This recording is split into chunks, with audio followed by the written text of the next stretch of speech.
Hogwarts, the first capitalist of the magical world. This video is purely for entertainment and does not infringe on copyrights or laws. The rights to the novel and image belong to the original author. We do not claim ownership. Don't like waiting and want to listen to this fanfic in full now? Subscribe to our Patreon, where you'll find the best fanfics. Chapter 126. Happy Karl. After recalling the past, Grindelwald looked at Karl, whose eyes were almost falling on the golden key point. He chuckled, then waved his hand gently, using magic to send the two keys to the table next to the other person point. After the other party looked at it carefully, he said with some regret that he did not fight back. From what I understand, you have been obsessed with making money like crazy since you came into contact with the magical world. It was the same when you were in the United States. Now the wealth you have accumulated is enough to rival that of a family that has been passed down for thousands of years. Why are you still so obsessed with these things? What's the point of having so much wealth? Upon hearing this, Karl instantly became unhappy and reluctantly withdrew his gaze from the two bunches of keys. He looked at Grindelwald with disdain and shook his head. Sure enough, even at your level, many people in the wizarding world still know nothing about wealth or the power of capital. Your thinking is too backward. It's only equivalent to the Middle Ages in the Muggle world. What I'm doing now is just like what I was doing in the Middle Ages. To use a historical term I learned, it's called the primitive accumulation of capital. When the wealth I can control is huge, finally, it reaches a sufficient order of magnitude that I can convert it into power of the same order of magnitude, and it will radiate to the entire magical world, turning all people into my slaves. This point has never changed. Karl's words did not seem to impress Grindelwald. He just looked at him dimly and spoke calmly. Strength is the fundamental source of power. You are now much stronger than the little wizards of your age, but it is still far from the height it should be. Not to mention ruling the entire wizarding world, even to dealing with the rat hiding in this castle. I'm afraid that's far from enough. Basically, you'll probably die completely in one encounter. I know. Carol did not refute, but nodded calmly. So after you solve this problem, I will solve it right away. Although I may not be able to reach your level, I think I'm confident that I can kill a psychopath with a broken soul. Oh. Grindelwald suddenly became interested. What are you going to do? Have you learned some powerful magic that I don't even know about? Hearing this, Karl waved his hands very honestly. How is that possible? There is no such magic. As he spoke, he turned his head to look out the window. The sun was shining brightly in the sky, and he looked at the light shining on the ground point. He said calmly, today is a full moon day. My luck should be better tonight. Luck? Grindelwald was really confused. But Karl didn't want to dwell on this matter anymore, so he told the other party all his plans and explained all the details to Grindelwald word for word. After listening to all the plans, Grindelwald nodded with great satisfaction and gave high praise. The plan is very detailed, but there may be some troubles during the final trial, but don't worry too much. If things really get to the point where they can't be resolved, I will help you. Although I have been in prison for almost half a century, it is still not a big problem for me to control a small British Ministry of Magic. Hearing this, Karl immediately smiled.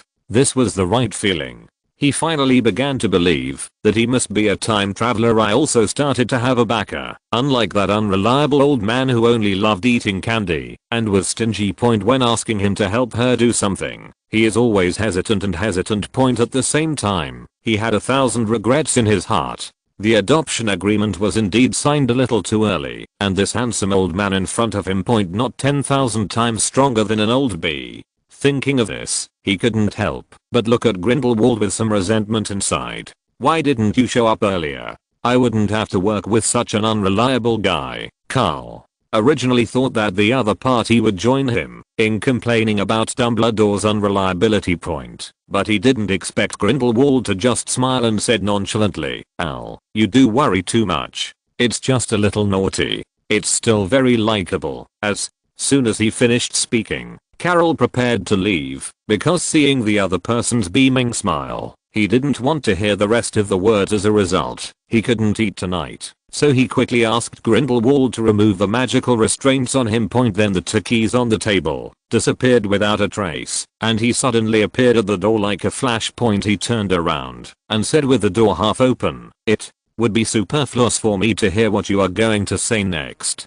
Don't forget what you promised me. I'm leaving first." After saying that, he stood up and left, quickly closing the door in one go, leaving Grindelwald alone sitting in the office. He muttered to himself somewhat sullenly, "What a rude brat. He has no regard for the emotional needs of the elderly." However, after complaining, he stood up and prepared to return to the role he was supposed to play. But when he stood up, he found a color photo on the seat where Karl had just sat. Inside was an old man who had just had his hair cut. He was admiring himself in the mirror, his unique and exaggerated hairstyle, with an expression of disbelief on his face. He bent down to pick up the photo, looked at it with a smile on his face, and at the same time, turned the photo over with telepathy. Sure enough, I wrote this paragraph later. "This is your Christmas present. Although it's a little late, I think you will like it. It can also be used as a handle. We must make sure that old man leaves the castle obediently on that day." Looking at the witty text, Grindelwald smiled contentedly. At the same time, he carefully put the photo into his shirt pocket, the one closest to his heart. "You still don't trust me a little bit, and you even gave me a handle. It's really cute, but it's really unnecessary. I have enough leverage to deal with Al." On the other side, Karl, who had gained a lot, returned to his dormitory with light and agile steps, weighing the heavy golden key in my hand. I felt extremely happy. At the same time, I felt a rare sense of sadness, because I had put so much effort and hard work into Hogwarts, and my dear classmates, he finally got something for nothing, and a deep joy surged in his heart, so much so that, before he entered the dormitory, he forgot to knock on the door, and instead kicked it open. As a result, something so white that it was blinding came towards him. Under the sunlight, the sweat of hard work flows through the ravines, which is the boy's soft yet strong abdomen. The light shining on the snow white skin is so dazzling, matched with a belated redness on both sides of the face. But it was a delicious meal. Karl looked at Cedric, who was exercising with his upper body naked, and stood there awkwardly for a while. It was not until the sun went down and night fell that Cedric, who was sitting on his bed with his back to Carol, said unhappily the first words between them since Carol entered the room. "Don't you have anything you want to say?" Karl, who was sitting at his desk, seemed to have just woken up from a dream and was looking at the round moon outside the window. He immediately stood up, walked over to Cedric and patted him on the shoulder. Cedric then slowly turned his head, ready to accept the other party's apology. Unexpectedly, Carol pointed at the gate and spoke in a firm tone, "Go out." Chapter 127, Long Lost System. The real disappointment is never the yelling, autistic Cedric squatting in the corner of the common room. This sentence was perfectly illustrated at this moment. Carol casually put one of his shirts on him and kicked him out of the dormitory. Cedric was not even allowed to take back his fat-reducing dinner, so he was kicked out to the common room. I wanted to go to the cafeteria to eat, but my classmates told me that the cafeteria was closed, so I asked them for some snacks that they had hidden away. These guys had weird smiles on their faces, staring at their abdomens and talking happily. "Senior, we all agree that Mr. Hohenzollern's decision to make you lose weight is a very correct one. It's better not to ruin this beautiful scene." After saying that, they turned and left one by one, but as they left, their eyes were like metal attracted by a magnet. It was sucked firmly on his abdomen, and Cedric was very angry. At the same time, he also noticed that Karl's white shirt. It was really too tight, and it hurt my waist and abdomen, and the sweat from exercise soaked my clothes. It does look a bit inappropriate, like a wet handsome guy with nothing on, and as a Hufflepuff, after losing the support of food for the soul. He became a little nervous, and finally went to the kitchen to ask the house elf for some food, but was rejected. He felt extremely uncomfortable, and finally, after helping water the plants in the common room, he hid in a corner alone. Holding a pot of golden daffodils that looked like Karl's hair. He muttered to himself nervously, "What do you think Carol was thinking? That he kicked me out of the dormitory so rudely? If he apologizes, should I forgive him?" "Well, we can't forgive him so easily. He really went too far. Then, Cedric was in the corner of the common room, talking to himself. Carl in the dormitory was also doing some strange things. He put on a bright red robe, held a compass, and looked around mysteriously.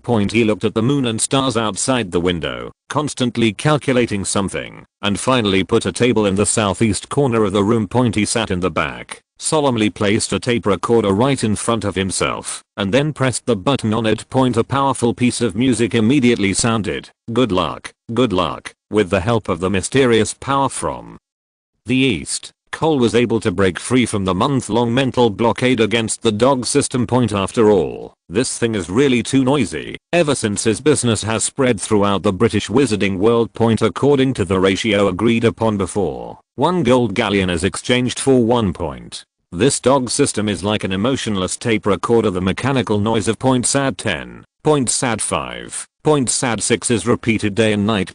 Even when I sleep, I'm willing to let myself go, although every time this sound reminds me that my wealth is increasing.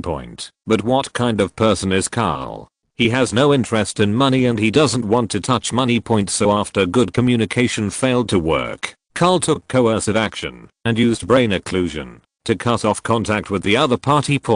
And after the other party gives tacit consent, accept that reality with pleasure.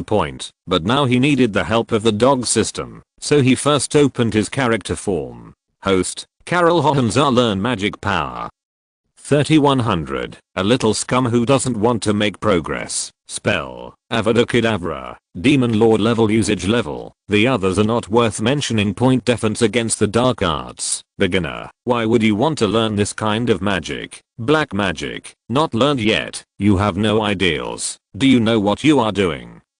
Transfiguration, not important. Potion, Anubis's control, the only thing worth praising. Charm towards women. 95 points, very handsome, but seems to be rarely used. Male charm.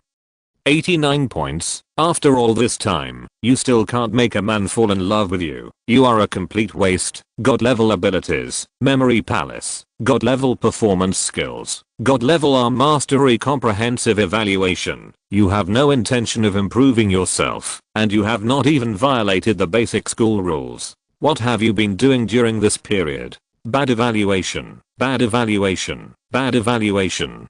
Looking at the complaints given by the dog system behind each ability, Karl's cheeks twitched wildly because he had to follow the requirements given by this dog thing. I should now turn half of the girls in the school into my harem and spend the whole day surrounded by flowers. Even the best outcome is that all good-looking humanoid animals should become part of one's harem. Not to mention that he doesn't distinguish between men and women. Given how perverted this bastard is, the centaurs in the Forbidden Forest probably won't even think of letting him go.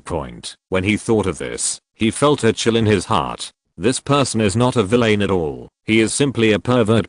He quickly denied this disgusting idea in his mind and began to call the dog system in his mind. The result was that no matter how he called out, the other party in his memory palace didn't say a word. It stayed there quietly like a ball of light, without any change, as if it was angry with itself. In this situation, most people might choose to give in, but unfortunately Hufflepuff has always been ranked 4th from the bottom among the 4 major colleges, so Karl chose another way. In reality, he conjured a sharp knife out of thin air and put it on his neck without hesitation. At the same time, he said silently in his mind, "I'll only give you 10 seconds. If you don't respond to my request, we'll end it amicably. I'll just treat this as a time travel for nothing. Just do what you need to do." After saying that, he started counting down, and the arm holding the knife gradually increased the strength. 5, 3, 2. The countdown has come to an end, and the knife on Karl's neck has cut his fair skin. It was getting closer and closer to his carotid artery, and finally the dog system gave in, and a mechanical voice was heard. "Very good. You are ruthless enough to yourself, and are not threatened by anything." Points increased by 100. After hearing the other party's response, Karl took the knife away from his neck expressionlessly, and then simply treated the wound. Then he said calmly in his mind, "Stop talking nonsense. I want to check how many points I have now. Current Points are 1,179,600. There are 45 points left, which are in an undetectable state. Please solve those troubles as soon as possible. The real Dark Lord will never be threatened by anyone. When he saw that there were 45 points and they were in an undetectable state, he knew what greedy bugs were in the British Ministry of Magic. Finally, he couldn't help but take action. But it doesn't matter. If there is no audience, this will be his last big show. Doesn't it sound a bit lonely? Just like this, Cole was treating the wound on his neck while silently thinking about countermeasures until the system asked impatiently, "By the way, it took you so long to think of a humble person like me. Is there something you want to do? But I'm such a useless system. I'm afraid I cannot help you, so please stop talking nonsense." Karl, who had treated the wound and covered the mark with magic, said bluntly, "I want to draw a prize." Chapter 128, European Emperor or African Emperor? What did you say? Question mark? I didn't hear you wrongly. Would you please repeat your request again, dear host? Happiness came a little too suddenly. I really doubt this moment is fake. Just as Karl expected, as soon as he said he wanted to draw a lottery, this bastard immediately became sarcastic. Even though he was just a ball of light in his own memory palace, even his shape was round. But the sarcastic tone in his words was so familiar at the same time, Cole was a little confused.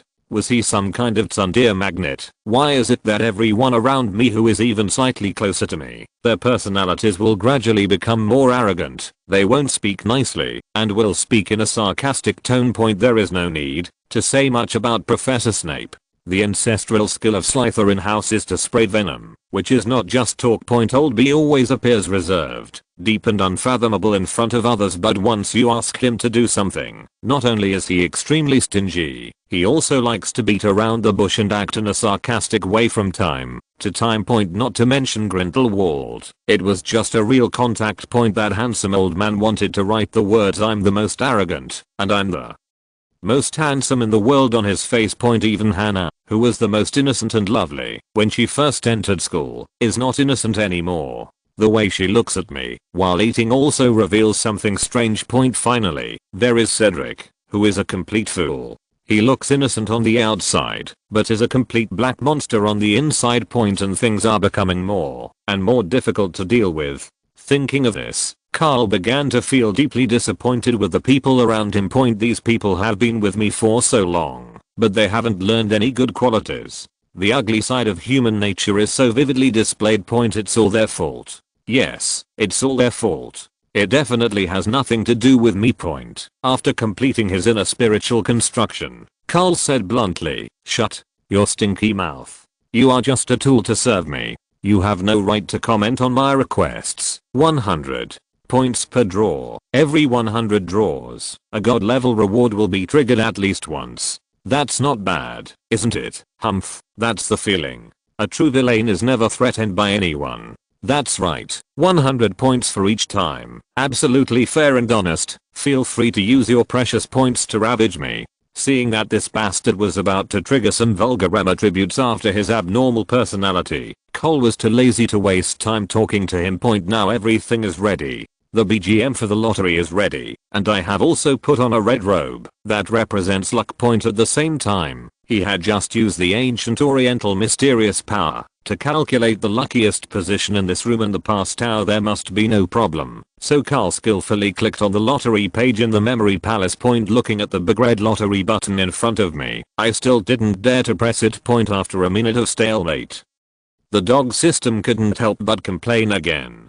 People often say that the more a person lacks something, the more he or she will emphasize it. Hurry up and do it. You non-African in your previous life, you are of German descent now, so you won't be that dark anymore. Seeing his true colors exposed, Karl yelled in anger, "Shut your fucking mouth. No one wants to hear this from you." After he finished speaking, he pressed his finger heavily on the lottery button. The moment the button was pressed, the entire memory palace began to change dramatically. The surrounding buildings that looked like library bookshelves gradually disappeared and were replaced by a giant transparent display screen that surrounded it 360 degrees. After deducting 10,000 points, 100 light spots suddenly fell from the sky. Looking at the colors of those light spots, Karl's cheeks twitched wildly. There was only one golden spot of light representing the highest reward point as expected. This time the lottery got the guaranteed prize, the remaining 90%, the most common white light spots in the city, and the remaining 10%. This is the blue light spot and the purple light spot. Half open. Looking at the scene in front of him, Karl couldn't believe it, and even began to doubt his own life experience. If his guess was correct, the blood of both Dumbledore and Grindelwald should be flowing in my body. But what is happening now? Am I not European? With so many buffs, how can I be so dark? Could it be that the old bee cheated? In doubt, Cole slowly walked towards the light balls, touching those light spots one by one. Rewards of various shapes and sizes appeared before him. The most numerous are gold galleons, accounting for 90% of the white spots, with a few dozen at the least and hundreds or even thousands at the most. Karl did a quick calculation and found that he had won nearly 2 gold galleons in this wave of draws. Although this is a huge fortune for ordinary people, to him now, it is no different from scrap metal. What's even more annoying is that these gold galleons cannot be converted into points as income, nor can they be used for investment, only for consumption. And it is a perverted system, and it is kindly marked on the back. Gold galleons can be used for consumption. P.S. Buy more gifts for those who admire you, a true Dark Lord. How can he not have loyal lickers? Your senior is pretty good, very smooth. Such shameless words. If this thing had no entity, Karl could guarantee that, even if it was a system, he would beat the shit out of it. As for the white spots that followed, they were even more disgusting. Except for some disgusting raw materials for potions, there are also some shameful electronic toys. Looking at those buzzing stick-like objects, Karl's face was full of black lines. After turning on all the white light spots, he only got one thing, what he wanted. A bottle of sea blue potion. Magic potion, ordinary magic medicine. After drinking it, it can permanently increase the magic value by 50 points. This item will automatically change to the most suitable flavor according to the user's taste. Looking at the explanation given by the system, Karl finally nodded with satisfaction and asked the system, "Can this thing only appear in ordinary rewards?" The system responded quickly, "If the host's brain is not needed, it can be donated to those in need." How can it be used as one of the most common basic rewards? Magic potions may appear in rewards of any level. For example, white magic potions can only increase magic points by 50 points, blue magic potion can increase 500, purple can increase 5000, and gold can directly increase 5. As long as the host drinks 10 bottles, he will immediately become a big devil. Isn't it very happy just thinking about it? Hearing this, Cole was satisfied with the dog system's answer for the first time, and cleaned up those messy things that were even unpresentable to people. He tore open the wound he had just treated in the real world, and then dipped his hands in his own blood. Right in front of himself, he wrote with blood as ink and his hand as a pen, "Good luck." At the same time, turn up the volume of the recorder to the maximum, and make sure to turn it over after completing all the preparations. Karl returned to the memory palace and ran directly towards the blue ball of light in front of him. Click on it immediately. Congratulations on obtaining the blue quality magic potion. After drinking it, your magic power will be permanently increased by 500 points. Looking at the magic potion in front of him, Karl finally breathed a sigh of relief. It seemed that he was indeed a European, and what happened before was indeed just an accident. In a good mood, he immediately clicked on the 4 blue light balls in front of him, and as a result, 4 bottles of pink potions appeared in front of him.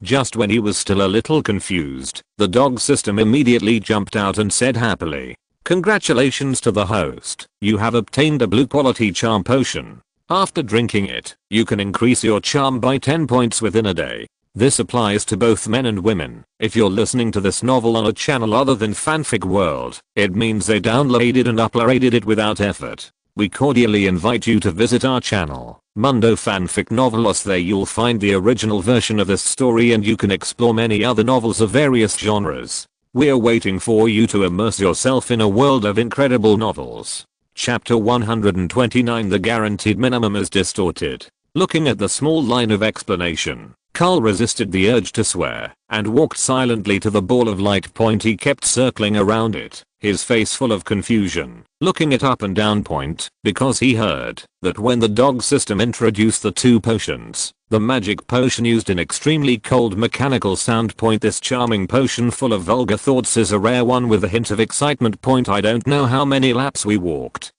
The dog system spoke first. Host, please stop transferring. I can answer any questions you have. But Karl completely ignored it, turning around slowly and speaking with a puzzled look at the side of his eyes. You can't explain it. If I can find the factory instructions, I really want to see what your factory instructions say. The Magic World Villain system or the Magic World Succubus system. What's going on with these 4 bottles of potion? The last sentence was a showdown-like question. Karl thought that this bastard would still answer him in a sarcastic tone. However, I didn't expect that the other party would change the subject and speak in a very literary way. Even if the plum blossoms are blooming on a cliff, there will be birds admiring them. Any successful villain must have enough charm. Threats of force and inducements of money are far less reliable than those attracted by personal charm.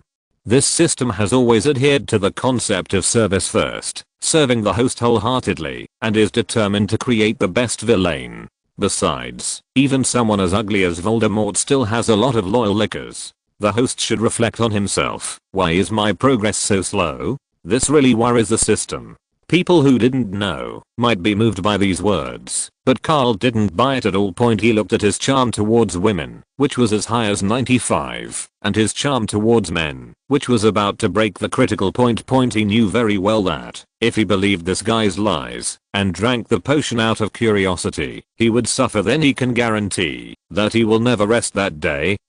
And who knows when he will be careless with his diet and drink countless aphrodisiacs. This excessively high charm value has already brought him countless troubles. These 4 bottles of potions are completely useless to him. But now that things have come to this, he could only stare at the other person and speak semi-threateningly. Put away those nonsense. You still want to poo me? I tell you that you'd better return the lottery to normal, otherwise, after this, don't even think about earning any points from me. As soon as he finished speaking, Karl stood directly opposite the ball of light, waiting for the other party's answer without moving. It wasn't until a full 5 minutes had passed that the bastard spoke reluctantly. I see. Is it necessary to be so fierce? It's all for your own good. This guy has no feelings at all. After getting this seemingly plausible answer, Karl snorted coldly and returned to the remaining 5 purple light balls and the 1 golden light ball. Put your hands together and repeat to yourself 10 times. I'm European. I'm European. Then he clicked on one of the purple light balls. After it was clicked, the light ball turned into a stream of light and flew directly to somewhere in the memory palace. On the personal information interface next to it, a row of entries was added behind the black magic column. Ghost manipulation. Top level black magic can use magic power to manipulate the lost corpses and divide one's own power into a part of them.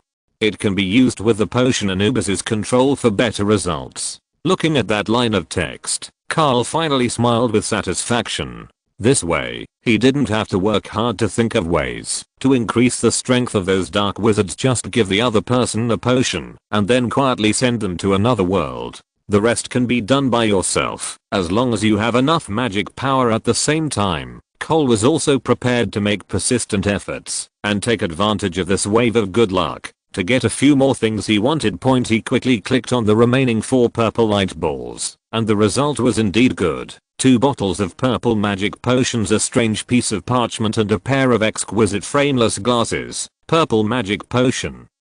Drinking it will permanently increase your magic points by 5,000 points. Top dessert making recipes. Learners can quickly master the making skills of all desserts in the world and quickly reach the master level. Disguise glasses in anime. After wearing them, the vision of everyone around you drops to the extreme, achieving a perfect camouflage effect. Looking at the introduction of these 3 items, Karl expressed great satisfaction. Needless to say about the 2 bottles of magic potions, adding the previous bottle of blue magic potion and a bottle of white magic potion, he can easily increase his magic value to more than 13,000 point. It is roughly equivalent to the level of a top aura. Although it is still a little behind those professors at Hogwarts, it's barely decent enough. As for the 2 items at the back, a recipe book seems a bit cheap point, but it also depends on who is using it. Karl is very confident that he can maximize the value of this recipe point, for example, selling it to a handsome old man who is unwilling to reveal his identity and getting more money and resources from him point. As for the frameless glasses, they can be called a bug. With them, it will be much easier to disguise your identity point, but this is not the most important thing. After drawing out all the purple light balls, Karl deliberately returned to the real world. First point, looking at the clock hanging on the wall of the dormitory, I nervously checked the time. There were still 1 minute and 50 seconds left. According to the calculation of the mysterious power of the East point at this time, the luck value of the room will reach its highest point. With the right time, right place and right people, it will definitely produce a lot of goods. The second hand on the clock ticked rhythmically, and Karl's heartbeat gradually quickened point. Although 10,000 points are just a drop in the bucket for him now, is it important? It's not important point. The most important thing is to prove that you are not a loser in the lottery, carrying with you the resentment of always getting the guaranteed prize and losing every time you drew the lottery in your previous life point. The moment the second hand reached the number 50, Karl returned to the memory palace in his mind at the fastest speed in his life point by pressing the golden ball of light. All the movements were done in one go, at a speed as fast as lightning point. Finally, the golden light dissipated and turned into a meteor that flew to somewhere in the memory palace point. He nervously looked at his personal attribute panel, and sure enough, he saw a line of text in the row of black magic point. The moment he saw that line of text, Karl immediately collapsed and shouted, "Fuck, give me your money back," because it clearly said Avada Kedavra, Demon Lord level usage level, X2, and a duplicate reward was given out right before the big guarantee point. Karl was almost overwhelmed and angrily wanted to grab the dog system and beat it up, but he didn't expect that the ball of light had no substance at all. He pounced on his food like a hungry tiger and accidentally fell flat on his face. Fortunately, he was in his own thinking space, otherwise it would be very embarrassing. However, this fall did not make Karl give up. Instead, it made him even more angry. In a rage, he took out his magic wand and prepared to give the dog system a good bleed. Chapter 130, Kitten in the Moonlight. Don't chase the host. I don't have any entity. Your attack can't hurt me at all, and this is your thinking space. Any damage you cause here will have a very negative impact on you in reality, and the guarantee is wrong. It's just your bad luck. It has nothing to do with the system. The mechanical sound continued to ring, and the silver ball of light kept flying up and down in this memory palace. Dodge the colorful lights emitted from the tip of the magic wand, which shine all over the memory palace like a stone thrown into calm water, creating ripples every time the spell hit the wall of the memory palace. Karl, who cast the spell, felt a splitting headache. He had originally thought of just letting it go but the last words of this bastard made him completely lose his mind. He slowly aimed his wand and shouted loudly, "Who the hell are you calling a non-African, you damn pervert? Avada Kedavra." The moment the spell was uttered, deadly green light began to gather at the tip of the wand. In the air above the memory palace suddenly, several red X marks appeared out of thin air, which were the positions where Karl predicted the dog system would move. But he didn't know why these marks appeared out of nowhere. But he was already completely furious. He did not care about the impact this would have on himself, and directly released the killing curse. In his mind the green light flew straight towards the target, and the ball of light began to scatter as expected. Preparing to dodge the ray of light. Just as Karl predicted, the dog system moved exactly to the red X marks. The killing curse beam shot out by Karl immediately began to split like lightning in the sky, attacking the marked locations in batches. The green light of the killing curse weaved a huge net in the sky, tightly wrapping the ball of light inside.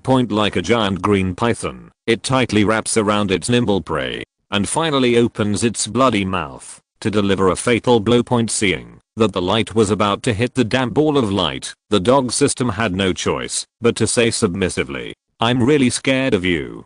Don't you realize that all the rewards are bound to have no effect? Your current Avada Kedavra attack has reached an incredible level of proficiency and can even mark multiple targets at the same time and perform AoE attacks. Are you still not satisfied with this? Looking at the giant green net in the sky, Karl also understood that what the dog system said was true, but the words had been spoken, so how could it end so hastily? So he said stubbornly, "Bullshit, it was you who did something that caused my guarantee to be distorted. If I don't teach you a lesson today, I will never be able to get rid of the hatred in my heart. Stop talking nonsense. Either show your sincerity or you will have to endure the curse." After saying that, the giant green net began to gradually tighten, just like a python tightening its muscles, preparing to completely suffocate the entangled prey point. Just when the giant green net was about to wrap up the ball of light, the dog system once again smoothly gave in.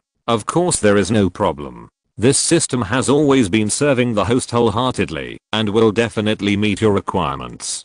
Now change the reward. Change the 4 bottles of blue quality charm potion to 4 bottles of blue quality mana potion. Are you satisfied with this? No.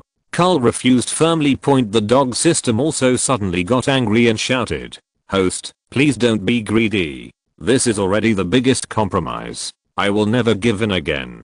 Karl said expressionlessly, "Don't want 4 bottles. 3 bottles will be enough." Silence. Is Cambridge tonight? After Karl made his request, the dog system was wrapped like a dumpling in the giant green net. He couldn't help but be silent for a while, and finally, as if he suddenly reacted, he spoke firmly. "It's a deal. 3 bottles." The transaction was completed. Karl removed the spell, and the 3 bottles of pink charm potions turned into 3 bottles of blue magic potions. After counting all the rewards, he prepared to return to the real space point. But I didn't expect that. As soon as I had this thought, the perverted bastard immediately said something mean. "Be careful when using the charm potion. If you really can't control it, try to stay with the person you like.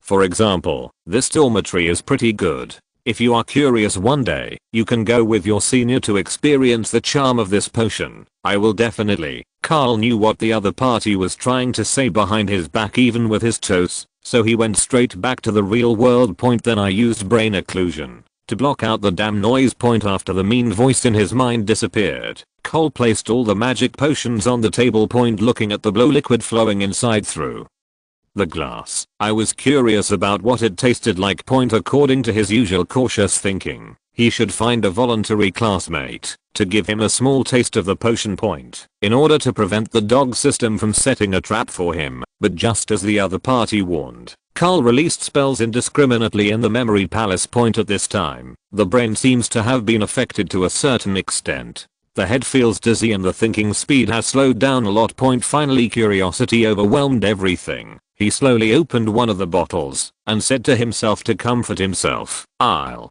just taste it to see what it tastes like. It shouldn't be a big problem." After saying that, he took a sip, and the moment the liquid flowed over the tip of his tongue, Karl's eyes suddenly lit up. Unexpectedly, the taste of this potion was actually his favorite top grade cherry. Under this sensory stimulation, Karl immediately lost all his worries, took out the wine decanter and wine glass, and started drinking by himself. He completely forgot that he had a roommate, who was now locked outside the dormitory.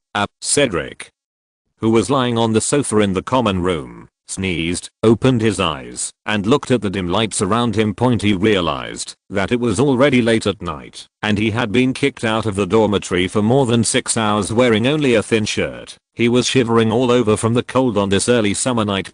He slowly sat up from the sofa, walked to the door of his dormitory, and saw that the door was closed. He couldn't help feeling a little angry. It's fine if he kicked me out of the dormitory, but did he completely forget my existence? Carol was really too much, and I must not forgive him. Thinking of this, the angry Cedric walked directly to the door of the dormitory, pushed it open, and walked in without any hesitation. At the same time, he was about to loudly reprimand Carol for his inhuman behavior, but as soon as his eyes swept around the dormitory, the words of rebuke suddenly disappeared without a trace, replaced by a tightness at the root of the tongue. Because before his eyes, he saw an indescribable beauty. Cole was seen curled up on the small sofa behind his desk like a kitten, sleeping quietly and purring from time to time. The moonlight shone on the boy's face and was scattered by his long eyelashes. The beauty of the world reached its peak at this moment. Chapter 131. A rare good night. Carl. Carol. Cedric whispered Carl's name and pushed the other's shoulder with his hand. But Carl, who was curled up on the sofa, showed no intention of waking up. He just turned his head slightly. Like a disturbed kitten, he went back to sleep after having a tantrum. Looking at the scene in front of him, Cedric was a little overwhelmed for a moment. On an ordinary day, Carol's daily routine can be considered very regular, and in this respect he is like a typical German. Every night at 7 o'clock, I arrive at the dormitory on time and then sit behind my desk to process documents for an hour.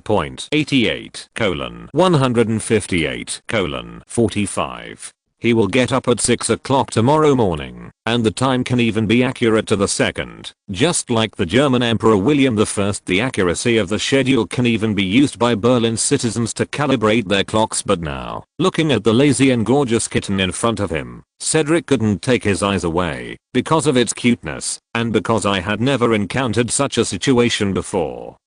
I was a little overwhelmed.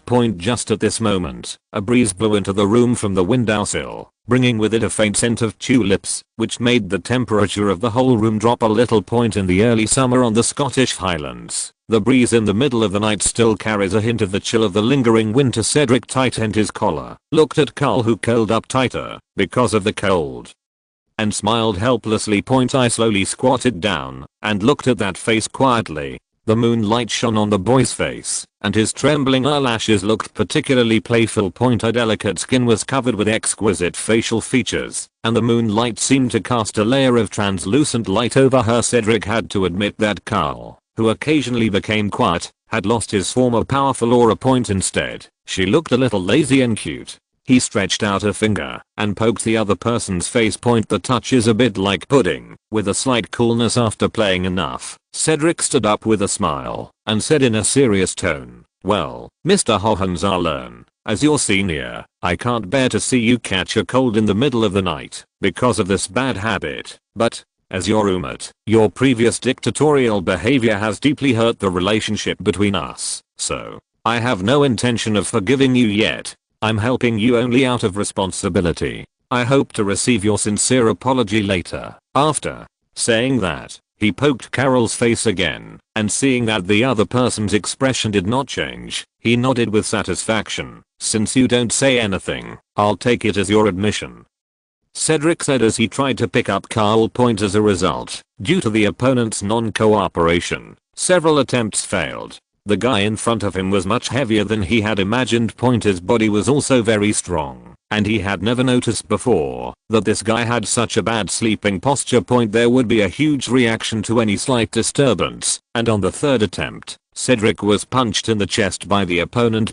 He quickly leaned over to the bed and coughed a few times, then pulled open his collar to look at his chest muscles, which he had worked so hard to build up. They were now red from being beaten by this guy. He could only scratch his head for a moment, and the repeated exercises made him feel a little thirsty.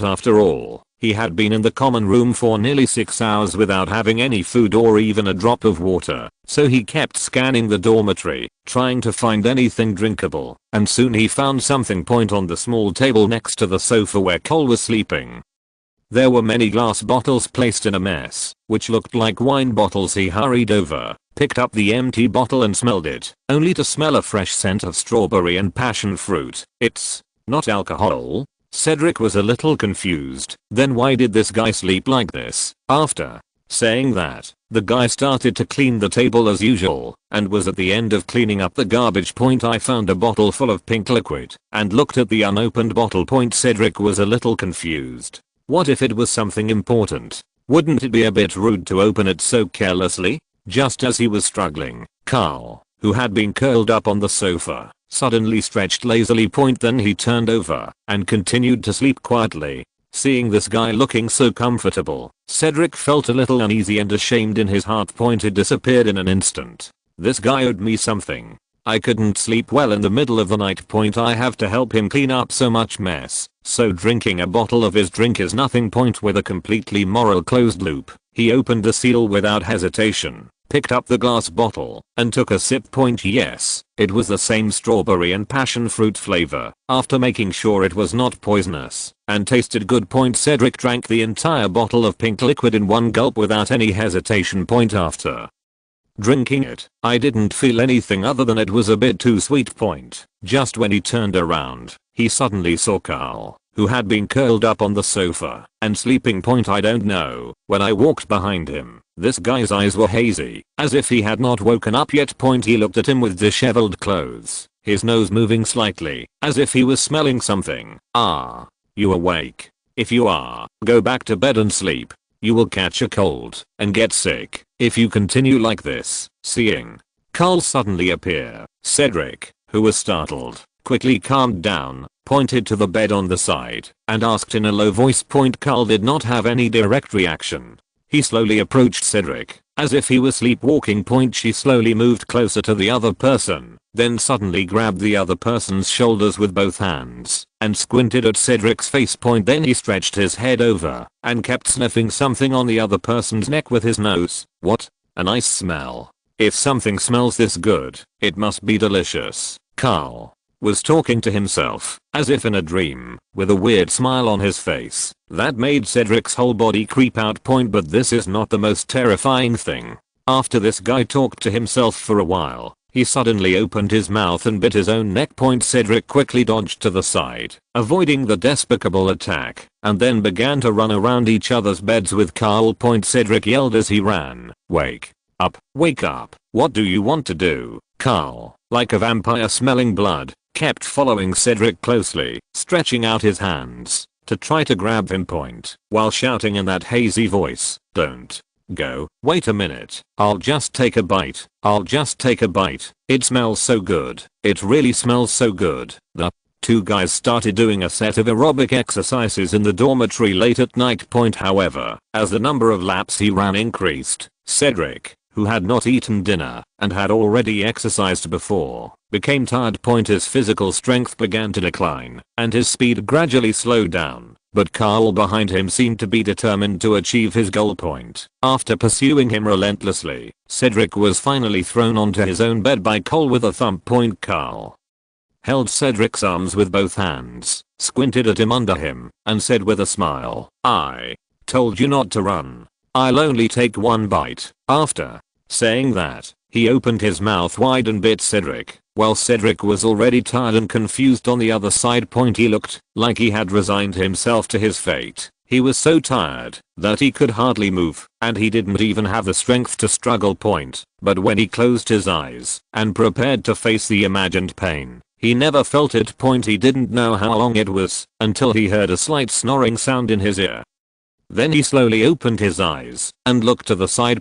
I only saw that Karl might have fallen into a deep sleep without knowing when, because he was too tired. Looking at the other person's profile, Cedric, who was almost out of strength, could only use up his last bit of strength.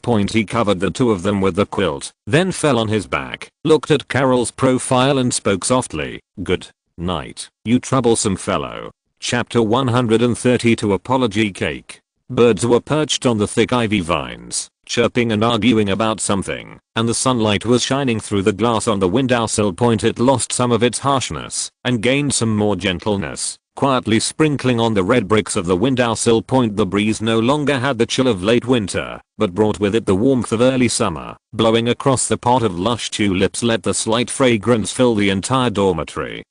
And like a leading child, lead the sunlight behind, to shine on the boy's face. Sleeping Beauty, feeling the warmth, slowly opened her eyes with last night's laziness. Cedric sat up in bed and stretched with satisfaction, something he had never done since the beginning of the school year. He slept so soundly that the only time he stayed in bed was when he looked at the sunlight outside the window and guessed that it was already noon.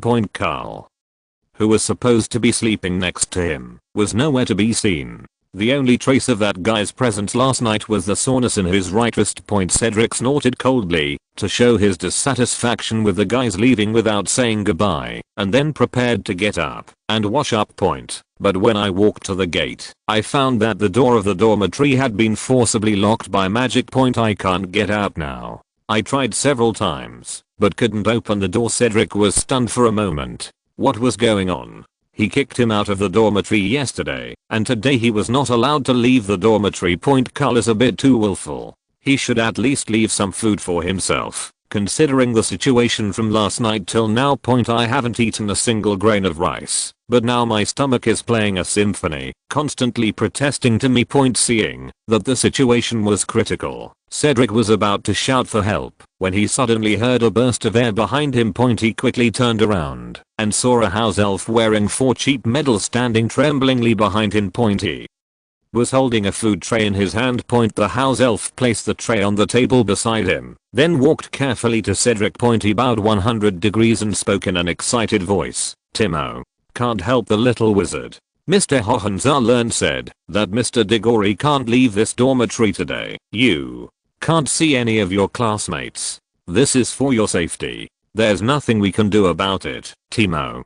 Timo is a bad house elf. After saying that, the poor guy started to hurt himself. He walked to the side and banged his huge head against the wall. Cedric hurried over to stop him, and after pulling the other person away, he asked with some confusion, "There must be a reason why Carol didn't let me leave. It's a bit too much for them to be so domineering." When Timo heard this, he seemed to remember something and quickly pointed to the food tray on the table and spoke excitedly. "Mr. Hohenzollern asked me to apologize to you on his behalf, but you really can't leave here. He didn't tell me the reason, but I cannot disobey Mr. Hohenzollern's orders. Also, I have already delivered his apology gift to you. Please enjoy it in peace." After saying that, without waiting for Cedric to continue asking questions, the guy disappeared from the dormitory with another burst of air. Cedric was left alone, standing there awkwardly with a frown on his face. After taking a deep breath for a long time, he walked to the small table beside him, looked at the food tray in front of him, and slowly opened the lid. Said to himself, "Damn. Your apology is so perfunctory. Do you think I will forgive you? I definitely won't." The words came to my lips, but were swallowed back into my stomach along with my saliva the moment the food lid was opened. A fresh aroma of strawberry and passion fruit hits you directly, and a small cake that is generous, yet exquisite. Appearing in front of Cedric. On top of the cake, a piece of white paper was spread out with white buttercream. There is golden jam on it, a cartoon image of Karl, and a line of text below. "You drank my potion secretly, but seeing as I forgot you outside for 6 hours yesterday, we're even. This cake is just a reward for your fitness results in the past few days. It doesn't have any other meaning. You were wrong about what happened before. Eat this cake and everything will be settled." Looking at that line of text, Cedric was so angry that he almost laughed. He picked up a silver spoon beside him, aimed it at the cartoon Karl's head, and thrust it hard. Then he scooped up a piece of cake, stared fiercely at the cartoon character's face on it, and said angrily, "Look at me eating you up in one bite, you selfish and disgusting guy." After saying that, he swallowed the cake in one gulp.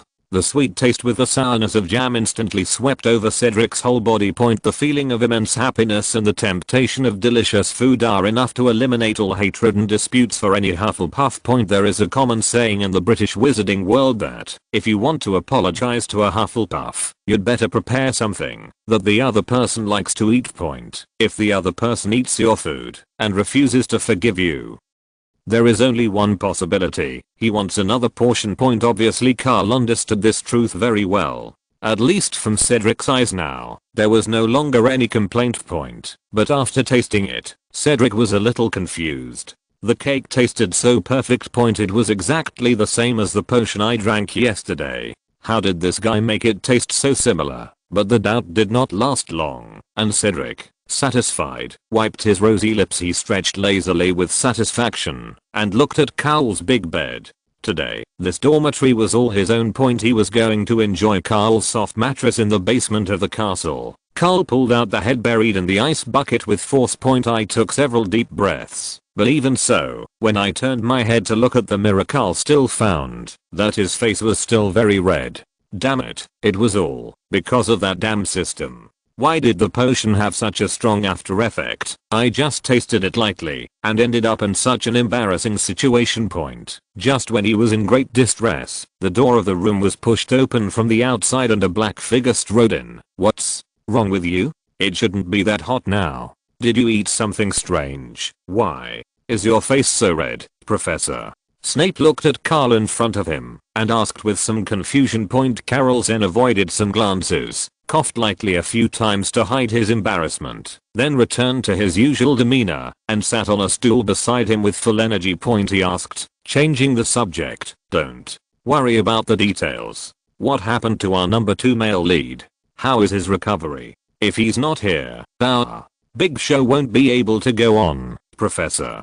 Snape did not answer directly, but just stared at the other party with a puzzled look. After looking for a long time, he suddenly asked, did you do something bad? Your current state is very similar to those 7th grade students who were caught in premature love. What on earth did you do last night? Chapter 133, Frank Communication and the Ministry of Magic Crisis. When Karl suddenly heard Professor Snape ask this, he did not feel embarrassed, but just licked his lips subconsciously. The refreshing taste of strawberry and passion fruit made his old face blush. Fortunately, he is now as popular as a cooked shrimp, and there is no apparent change. He took several deep breaths to cover up his embarrassment. Karl decided to fight back. He looked up at Professor Snape and asked angrily, dear Professor, whether it's the first time we met or the almost 1 year we've been together, I have always believed that you are an extremely professional person who is above vulgarity, but why is it that every time when we are alone together, you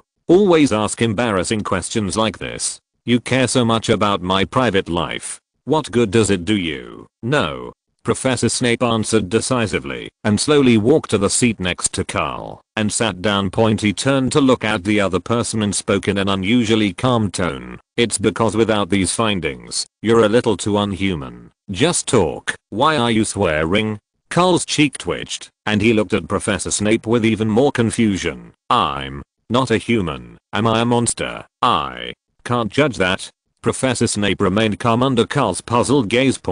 After thinking for a while, he said quietly, maybe the words I used just now were a little inaccurate. I should describe you like this, except when you're with your senior, your behavior during other time periods really cannot be called that of a person, because you get along with everyone, no matter if they are your classmates from the same college. You are still that old fellow Dumbledore. You are acting consciously or unconsciously. You are suppressing your true thoughts all the time, wearing a mask in front of everyone, like a perfect puppet. All the images you present are filled with a sense of hypocrisy and emptiness. Karl was silent. He withdrew his gaze from Professor Snape and lowered his head, not knowing what he was thinking about. Professor Snape was also very cooperative. He sat there in silence and did not interrupt. The two of them sat quietly until the blush all over Karl's body slowly faded away, and then he slowly spoke. Thanks for caring,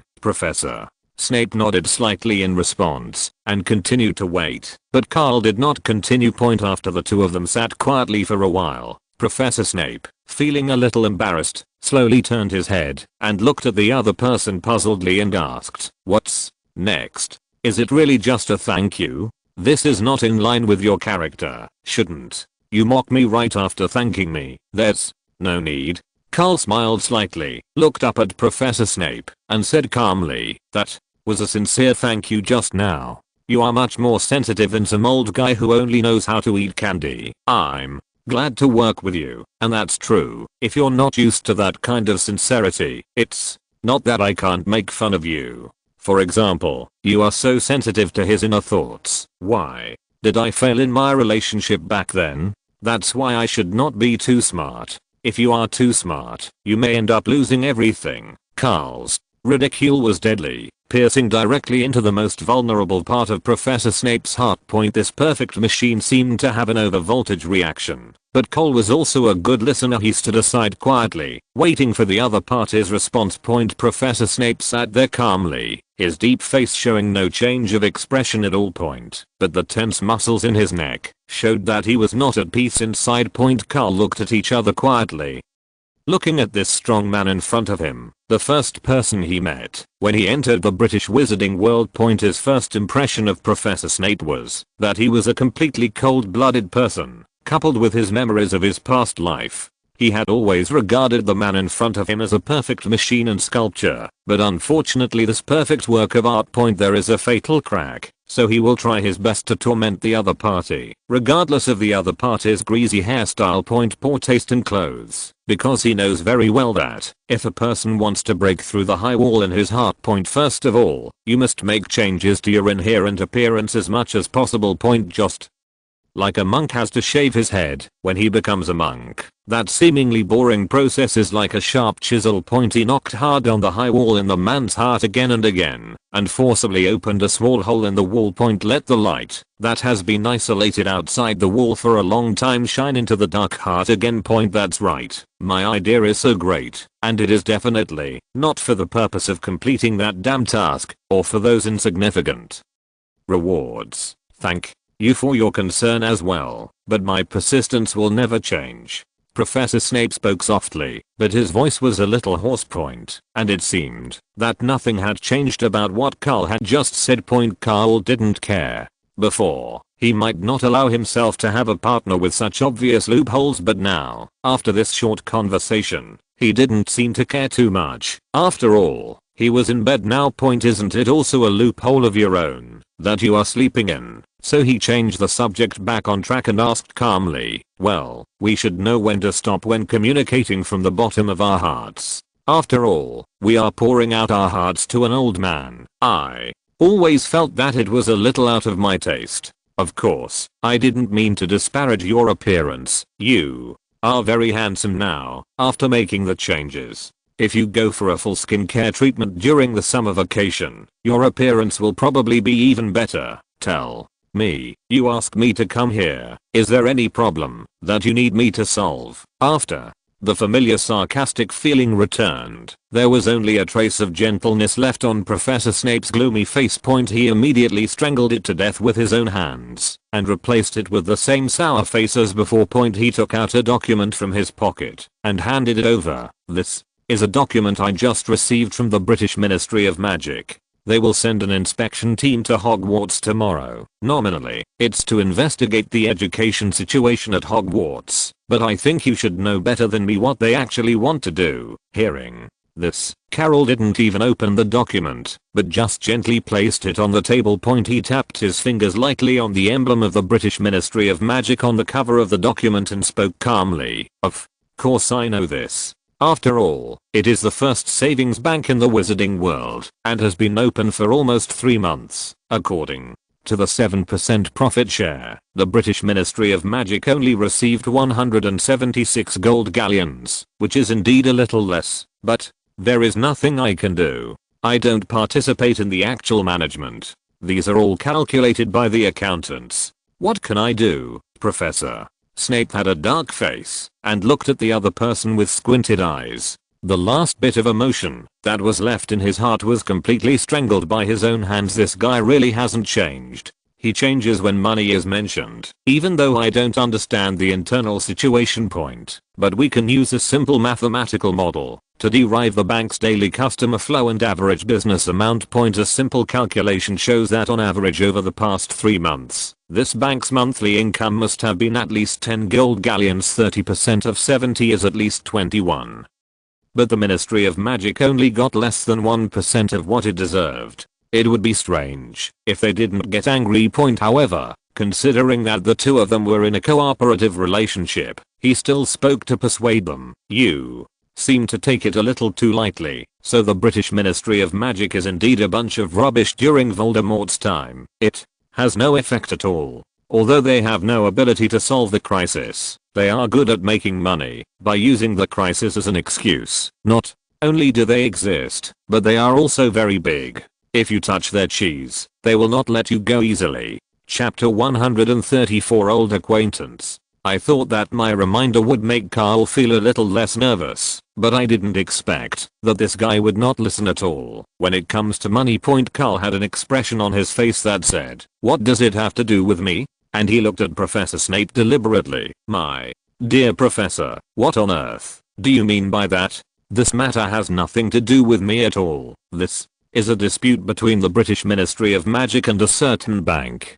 I only hold less than 5% of the shares of that bank. I can only be considered a small shareholder at best. Besides, I'm not the legal representative. No one should be blamed for anything. According to the dividend ratio, my income in the past 3 months is less than 10 gold galleons. I'm already a victim of investment failure. It's a bit unreasonable that you can find me for this." Although these words were spoken with such righteousness, Professor Snape's eyes twitched wildly. He had done his homework before coming here. Of course he knew that in the Muggle world, the legal representative of a company was usually a scapegoat with a golden rice bowl. The only purpose of supporting such guys is to throw them out, to take the blame when something goes wrong in the company. As for the 5% stake that Karl mentioned, he simply didn't believe in any simple financial tricks like cross-holdings. This is enough to allow this guy to still control the bank even though his shareholding is extremely low.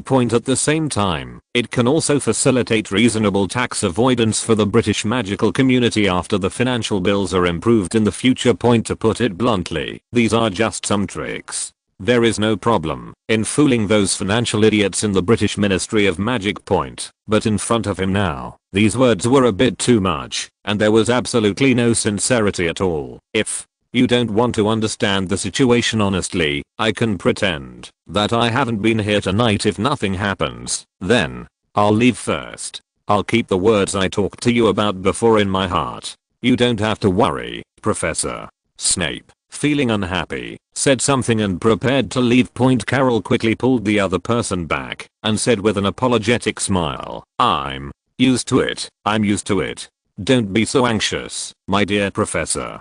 You all know that I'm used to performing. Why are you still so angry? We are already good partners who know each other very well. You need to be patient. Why do you get so upset when something I say doesn't go your way? No wonder you lost in that emotional struggle. What? A bad temper?" Karl's voice was very low when he spoke the last few words, but Professor Snape had a bat-like hearing. Hearing these words keenly, he immediately looked at Carol with eyes wide open in anger. "What did you say? You are such a disrespectful guy to the professor. I will definitely teach you a lesson today." After saying that, he suddenly took out his magic wand and cast a spell at Karl. Incarcerus, imprison quickly. Seeing that this guy was unable to win the argument and was launching a sneak attack, Cole was so surprised that he quickly did a backflip and jumped backwards. After dodging the spell and pulling away, I was about to speak and explain. Professor Snape did not give him any chance to explain and cast another spell on him. Sectum's Emperor. Fuck, you're serious? Seeing that the opponent was ready to kill him, Karl didn't dare to be careless anymore. He directly put on a wandless casting armor to protect his body, and then performed traditional North American martial arts. He drew his gun and fired in an American style. In a few tenths of a second, he took out his wand and shot at Professor Snape. Incarcerus, imprison him immediately. Professor Snape, who had no time to react, was hit by the curse, forced back into his seat, and locked there. "How is it possible that you have this level of magic power?" Professor Snape, who was trapped in a chair, felt the power of the spell that imprisoned him, and immediately looked at Cole with a look of surprise. Cole smiled very proudly, and when the spell was over, he deliberately sat down slowly in his seat. He looked at the other person's surprised expression with a chuckle, shrugged his shoulders and laughed. "There's no need to be so surprised. I just told you a few days ago that I would fix all the loopholes in my plan. Of course, this includes the fact that my magic power level is not enough. The improvement is indeed a bit fast, but there is no need to be so surprised." These words made Professor Snape feel as uncomfortable as if he had eaten a fly. He did know the little bastard in front of him before. Compared to ordinary little wizards, He is much stronger, but it has only been less than 2 weeks compared to the last time they met. Karl's current magic level has surpassed that of most of the graduating 7th graders. He is even much stronger than the average aura. A powerful 15-year-old wizard, not even Voldemort back then, could achieve this level. He saw that the level of magic power that he had worked hard for half his life to improve was easily achieved by the other party in just 2 weeks. While lamenting that the other party was a monster, this strong-hearted man felt discouraged for the first time. Karl sensed this keenly and quickly put away his joking expression and said in a comforting tone, "There's no need to be discouraged. I just took some shortcuts. After all, I have nothing but power now, compared to the knowledge accumulated in your mind that is truly powerful." Professor Snape laughed self-deprecatingly when he heard this, then stared at the other person with squinted eyes and spoke word by word. "I said you are not a human being. TM. Carol really wanted to curse now. He was trying to comfort the other person with good intentions. As a result, this bastard not only did not thank me, but also scolded me instead. He was really like a black bat biting Ludangbin, not appreciating a good person's kindness. However, despite all the complaints, Karl still removed the curse from Professor Snape and said with a serious face, "Well, we've had our intimate conversation and done some appropriate physical activity, so we should stop talking nonsense. I did have a plan for this matter. After all, don't we have a rat in the castle that we can use? Although the Forbidden Forest of Hogwarts is the property of the school, the magical animals living in it are, in a sense, under the jurisdiction of those idiots in the Ministry of Magic." "That's perfect. Let them do something practical and investigate the attack on the unicorn." Upon hearing this, Professor Snape, who had just resumed his freedom, immediately smelled a scent of conspiracy. He thought about it briefly and then spoke seriously. "A murder at Hogwarts would have a huge impact on the school's reputation. I don't want this to happen." What are you talking about?" Karl said in an extremely serious tone with a look of disbelief. "How can we predict the future? Will there be a murder? Will it have anything to do with us? We know nothing. Isn't that what bad people do? I'm just a student and I don't know anything." Having said that, Carol deliberately paused for a moment and asked again slowly, "Oh, by the way, what is the name of the aura who came with the inspection team? I want to know." Hearing this, Professor Snape could only twitch his cheeks and speak helplessly. "Tom Hughes, Wayne Jonathan." When he heard these two names, Carol's smile suddenly became even brighter. "So, you are old friends. They were the ones who personally escorted me to the train. So it seems that I don't have to worry about disability. It's not unfair to use them as fertilizer for the trees in the Forbidden Forest." Chapter 135. The mouse appears. "Hey little brat, where have you been? Is this still Hogwarts?" Old Crouch, who had just climbed out of the fireplace using flue powder, looked at the magnificent reception room in front of him. While feeling confused, he began to yell at the aura who was leading the way without any scruples. This is a grumpy and eccentric old man who was a well-known hardliner and resistance hero during the Voldemort era. He had a great chance of succeeding the post of Minister of Magic, but was rejected because of his son Barty Crouch Jr. Not only did it fail, but because of this incident, the current Minister of Magic, Cornelius Fudge, became resentful of him. From being the powerful chief steward who managed the auras, he was kicked out to work at the Department of Magical Games and Sports, becoming a truly marginal figure in the Ministry of Magic. But even so, ordinary auras did not dare to look down on him or be presumptuous in the face of him. For example, Wayne Jonathan, who is being scolded now, can only stand aside and wait until the old leader has vented his temper. Then he quickly explained, "It shouldn't be a problem. The location marked by the flue powder will never be wrong, but I've been here since I graduated. I don't know when the school became so rich." These words touched the hearts of the members of the inspection team as they looked at the gorgeous Baroque decorations around them. Almost everyone's eyes were filled with greed and anger, and the sunlight shone on the gilded decorations. The golden light flashed, reflecting the greed in everyone's eyes, while the anger was hidden deep. Because many of them believed deep down that every gold galleon spent here should have gone into their own pockets. Old Crouch looked at the people behind him and smiled disdainfully. These guys in the Ministry of Magic are becoming more and more corrupt.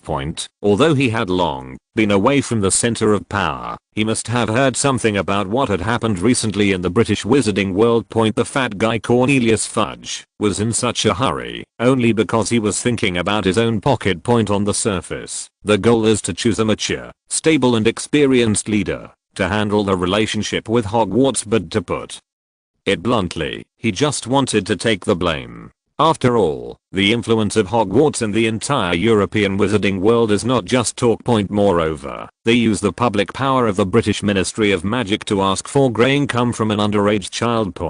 No matter how you look at it, it sounds disgusting and despicable.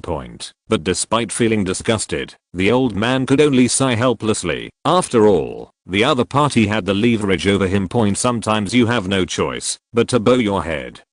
And just as he was thinking about what to do next, an annoying voice sounded in his ear. Where are the reception staff? The Ministry of Magic has spent so much effort to organize such a large-scale observation group to come to Hogwarts. Why is there no one to receive us? Where is Dumbledore? Oh, by the way, he doesn't have to show up. Dumbledore's reputation in the British wizarding world is not very good right now, so it's better not to get too involved with the Ministry of Magic. Dolores Umbridge, wearing such a striking pink coat, twisted her fat body. He walked from the back of the team to the front, without any regard for the face of old Crouch, the nominal leader. He stood directly at the front of the line, looking around and making comments from time to time.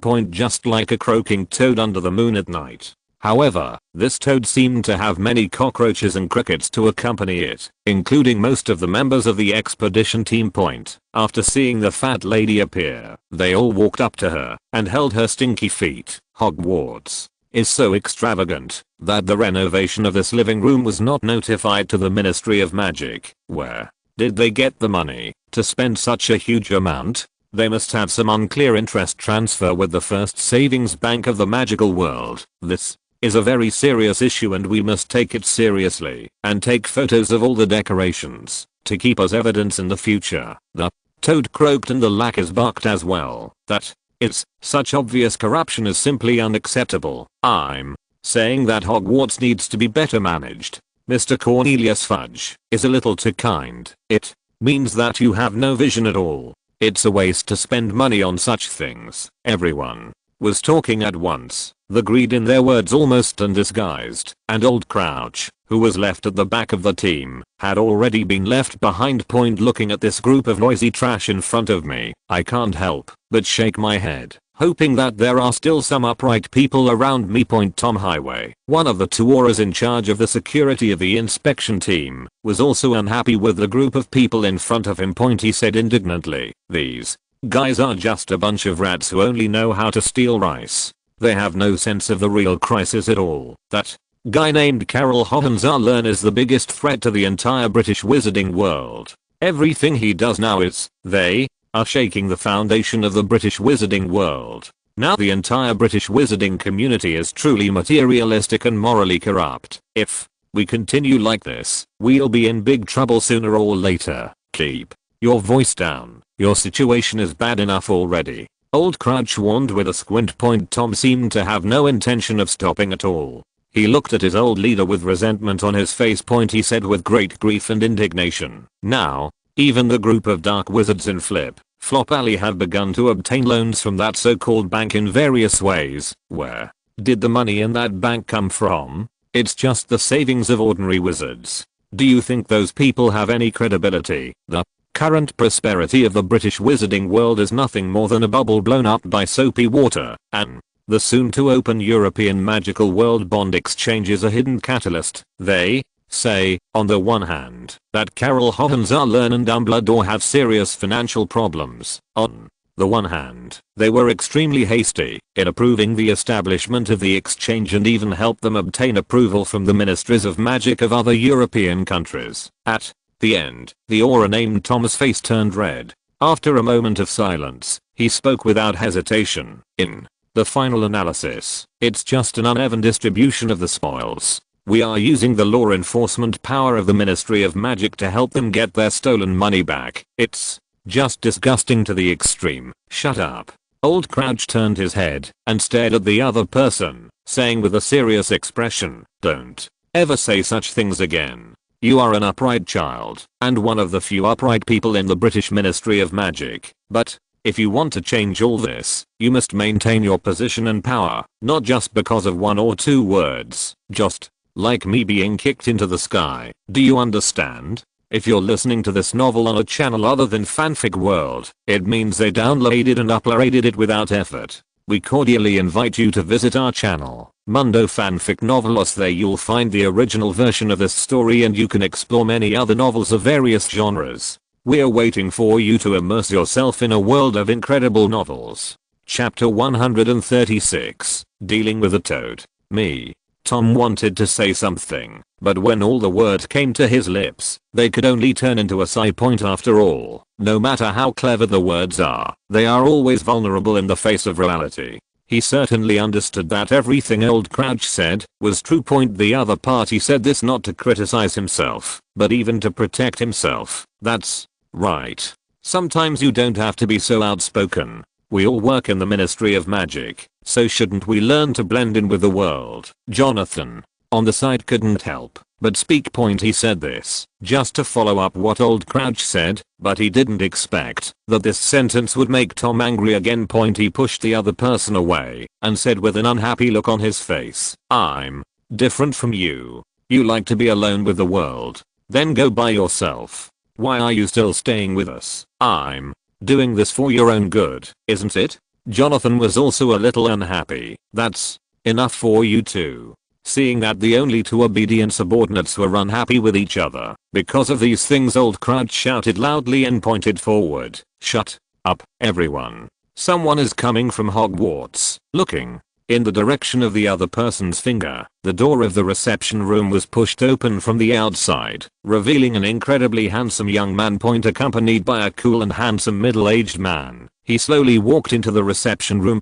The boy seemed very mature. As soon as he entered the door, he smiled and nodded to everyone, while speaking half jokingly, "I'm sorry, dear Ministry of Magic observers. Since I'm still just a student, I have to wait until the get out of class is over before I can meet you. Please forgive me if I have been negligent in any way." This was a very tactful remark, but it obviously did not satisfy the toad, and Umbridge twisted her fat body. He walked quickly to Karl and faced the other party's extended right hand without any intention of shaking hands. After taking a look at it last time, he said with some dissatisfaction, "This observation team is under the order of the Minister of Magic, Mr. Cornelius Fudge, to investigate the recent unusual economic situation at Hogwarts. Logically, he should be received by Headmaster Dumbledore, even considering that Headmaster Dumbledore's current reputation is a bit bad. Then, you should be received by Vice Principal McGonagall.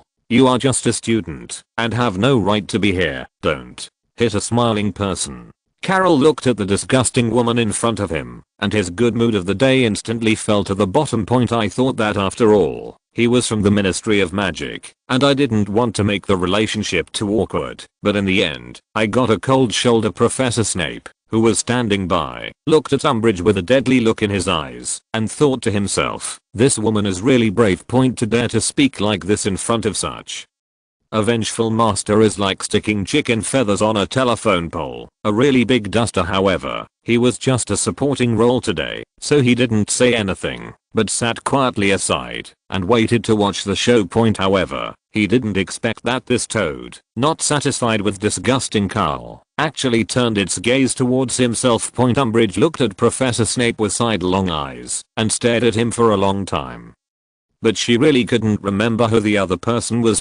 Asked with some confusion, "Who are you? I told you that this is the Ministry of Magic's observation group and no one else is allowed to get involved. You are a cleaner at Hogwarts. What kind of odd jobs are those? You are dressed so formally. Are you the waiter for the next banquet? If so, please leave immediately." As soon as this guy finished speaking, Professor Snape's already gloomy face suddenly became even darker and more terrifying. Seeing this, Carol quickly grabbed the other person's sleeve and spoke in a low voice, "Professor, calm down. You must calm down."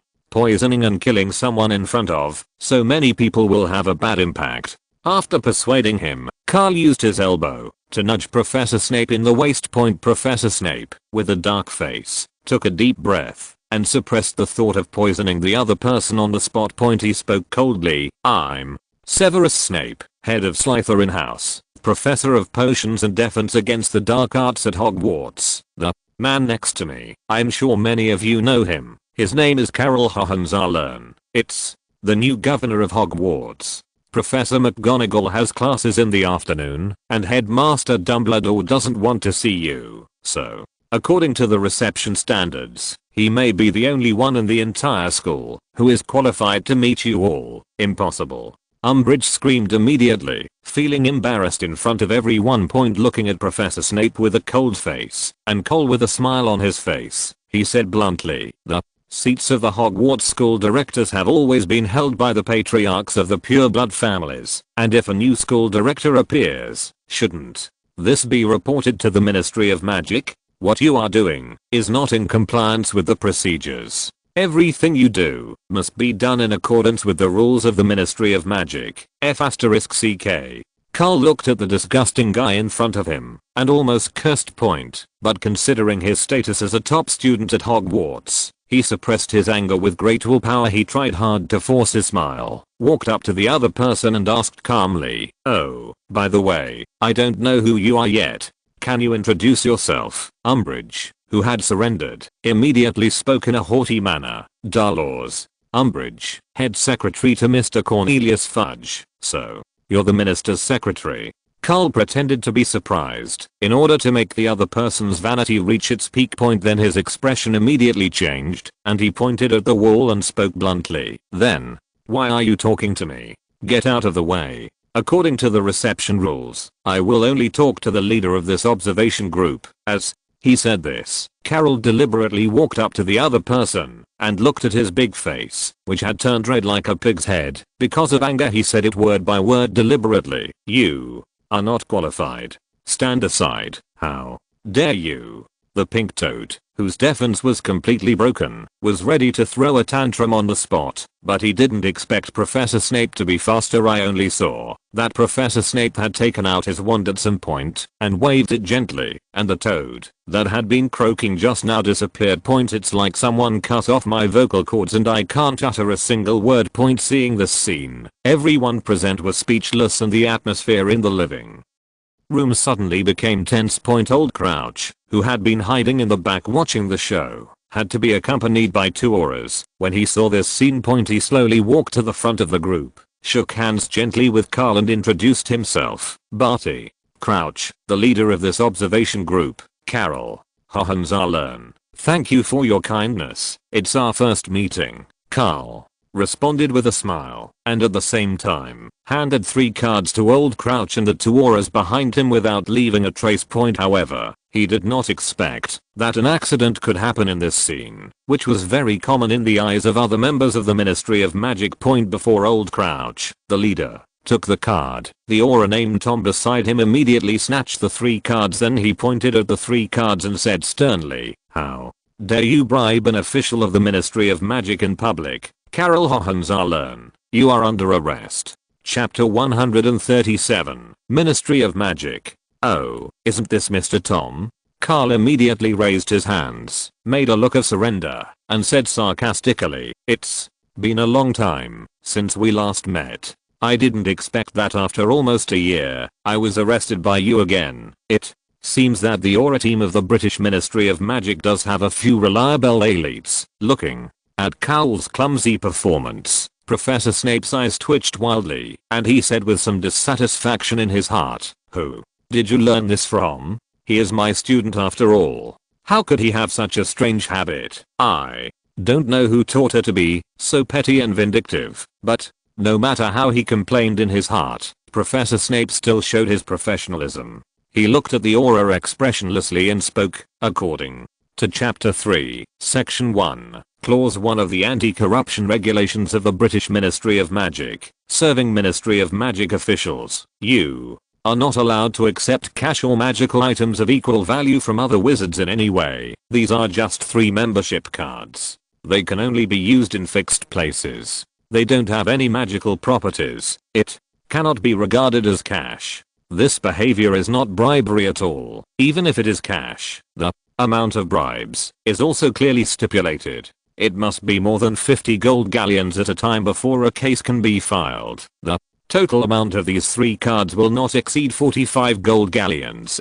No matter from which angle, this is not considered bribery. Having said that, Professor Snape turned his gaze to the other Ministry of Magic officials behind the aura at the risk of facial paralysis. He forced a smile and spoke calmly. I think all the elites of the Ministry of Magic must be aware of the regulations I just mentioned. The Hohenzollern school director has prepared a sumptuous dinner for you. We have also prepared corresponding gifts for you, but due to the financial constraints of the academy, we can only give each person a consumption card worth 10 gold galleons. Please forgive me. Of course, this is also to avoid breaking the rules. When they heard that they were also involved, the people who had remained silent immediately started talking one after another. Mr. Hayward, the professor is right. This is in line with the irregularities of magic. That's right.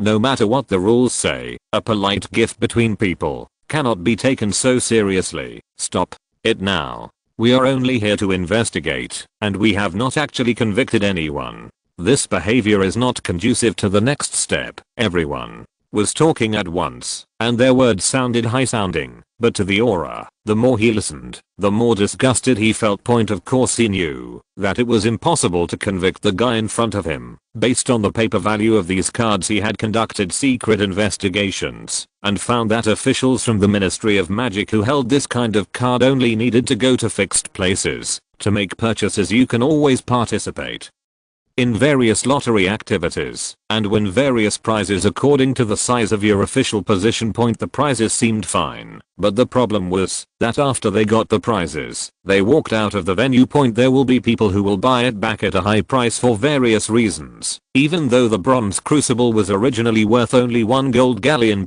After going out, you will accidentally meet some antique dealers who will say that these are works of art from the Vienna period, and then buy them back at thousands or even tens of thousands times the price. The officials of the Ministry of Magic have all reaped great rewards, and this situation has been going on for a long time. Even according to the size of the official position, a set of established routines has been formed, and I have written reports to my superiors many times, but all his efforts fell on deaf ears. Now he had a chance to compete with his opponent face to face, and he really didn't want to miss it. The situation remained at a stalemate until Old Crouch took the 3 cards from Tom.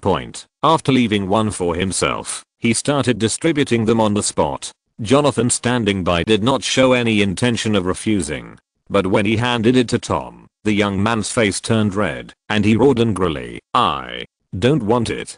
I will never accept such illegal income. An aura from the Ministry of Magic will never touch such dirty money." After this roar, the behavior of everyone present changed. Karl took back his raised hands and looked at the other party with a playful smile. Professor Snape still had no expression on his face. Old Crouch looked a little strange, and the aura named Jonathan. As his cheeks twitched wildly, there was a hint of anger in the look he gave his companions. As for the others, the Ministry of Magic officials, led by the Pink Toad, all glared at the aura. Destroying someone's financial resources is like killing their parents. This statement is applicable to any human group. No matter how great the magic is, it can never change people's hearts. Some of these Ministry of Magic officials were staring closely at the card in Old Crouch's hand. Some people stared at the aura closely. The meaning was very clear. If this guy didn't take the money, then things would be bad. After all, if you don't take it, how can I take it? If I don't take it, how can the ones above take it? Old Crouch, who was the apparent leader, also felt this atmosphere and sighed helplessly. He walked straight up to Tom, stuffed the card into his shirt pocket, slapped him hard, stared at him and said, "Shut up. This is not some shady income. It's just some courtesy gifts. It's important that you can abide by your principles, but it's even more important to learn to get along with others and not reject other people's kindness. After you return, write a work report and submit it, and reflect on yourself with The leader's determination, the atmosphere, which was somewhat depressing just now, instantly became hot, and the officials of the Ministry of Magic no longer had the sour faces like before. They took turns walking up to Professor Karl and Snape, shaking hands with them, and accepting each other's courtesy gifts. After that, there was a long and boring exchange of pleasantries. After all, the officials of the Ministry of Magic were not very efficient. It would be a bit difficult for them to start working as soon as they arrived. Until nightfall.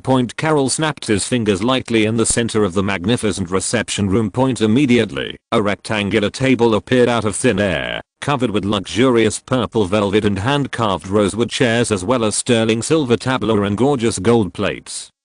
Cards with the names of the guests were placed in front of each seat early on. As for the food, there is no need to say more. There is the most expensive caviar from the Russian Black Sea, Iberian ham from Spain, and Angus steak from Argentina. It can be said to be extremely luxurious, with all the finest food. Faced with such a lavish meal, the officials from the Ministry of Magic took their seats impatiently, their previous aggressive attitude gone. In just a few short hours, they disappeared without a trace. Professor Snape and Karl looked at the group of guys in front of them. They all couldn't help but show disdainful expressions, but there were always a few outstanding guys in the crowd, such as the aura named Tom. It just stood in the corner and seemed unwilling to sit down to eat. And there was also the pink toad, which sat at the very edge with an ugly expression on its face. The angry look coupled with that big face really makes people feel disgusted when looking at it. When everyone was about to take their seats, Karl, as the host, prepared to go to the table. But before sitting down at the table, Karl deliberately turned his head to look at Professor Snape beside him and asked softly, "Do you think these preparations can feed these guys? Do you think they will attack me while they are eating?" Chapter 138 The Fate of the Hero and the Howling of the Toad. Professor Snape had a sullen face and did not answer. He looked at the Ministry of Magic officials in front of him and shook his head with some disdain. During Voldemort's time, the British Ministry of Magic had a sense of being in name only. Without Dumbledore, it is questionable whether the British Ministry of Magic can still exist, and now it is facing a very evil guy like you. They are just like a bunch of ignorant children, letting you do whatever you want. Why do you bother asking? But there is one thing I don't understand. You can obviously corrupt these greedy bugs through your dirty tricks. Why go through so much trouble and do all this? After saying this, Professor Snape slowly turned his head to look at Karl and spoke calmly and somewhat gossipingly. "And compared to this group of idiots whose IQ is about the same as a troll, I want to know when you will release your senior from the dormitory. It's been 48 hours. How do you describe your behavior using the ancient Oriental idiom, a beautiful woman hidden in a golden house, right? Where did you learn these inappropriate adjectives?" Cole was a little flustered. Professor Snape had a smug look on his face. "It's not our dear Mr. Hohenzollern who asked me to read more books about the Muggle world to enrich my professional level. That ancient Eastern wisdom does feel very useful sometimes. Let's not talk about this for now. How is that psychopath doing, Karl?" Quickly change the subject.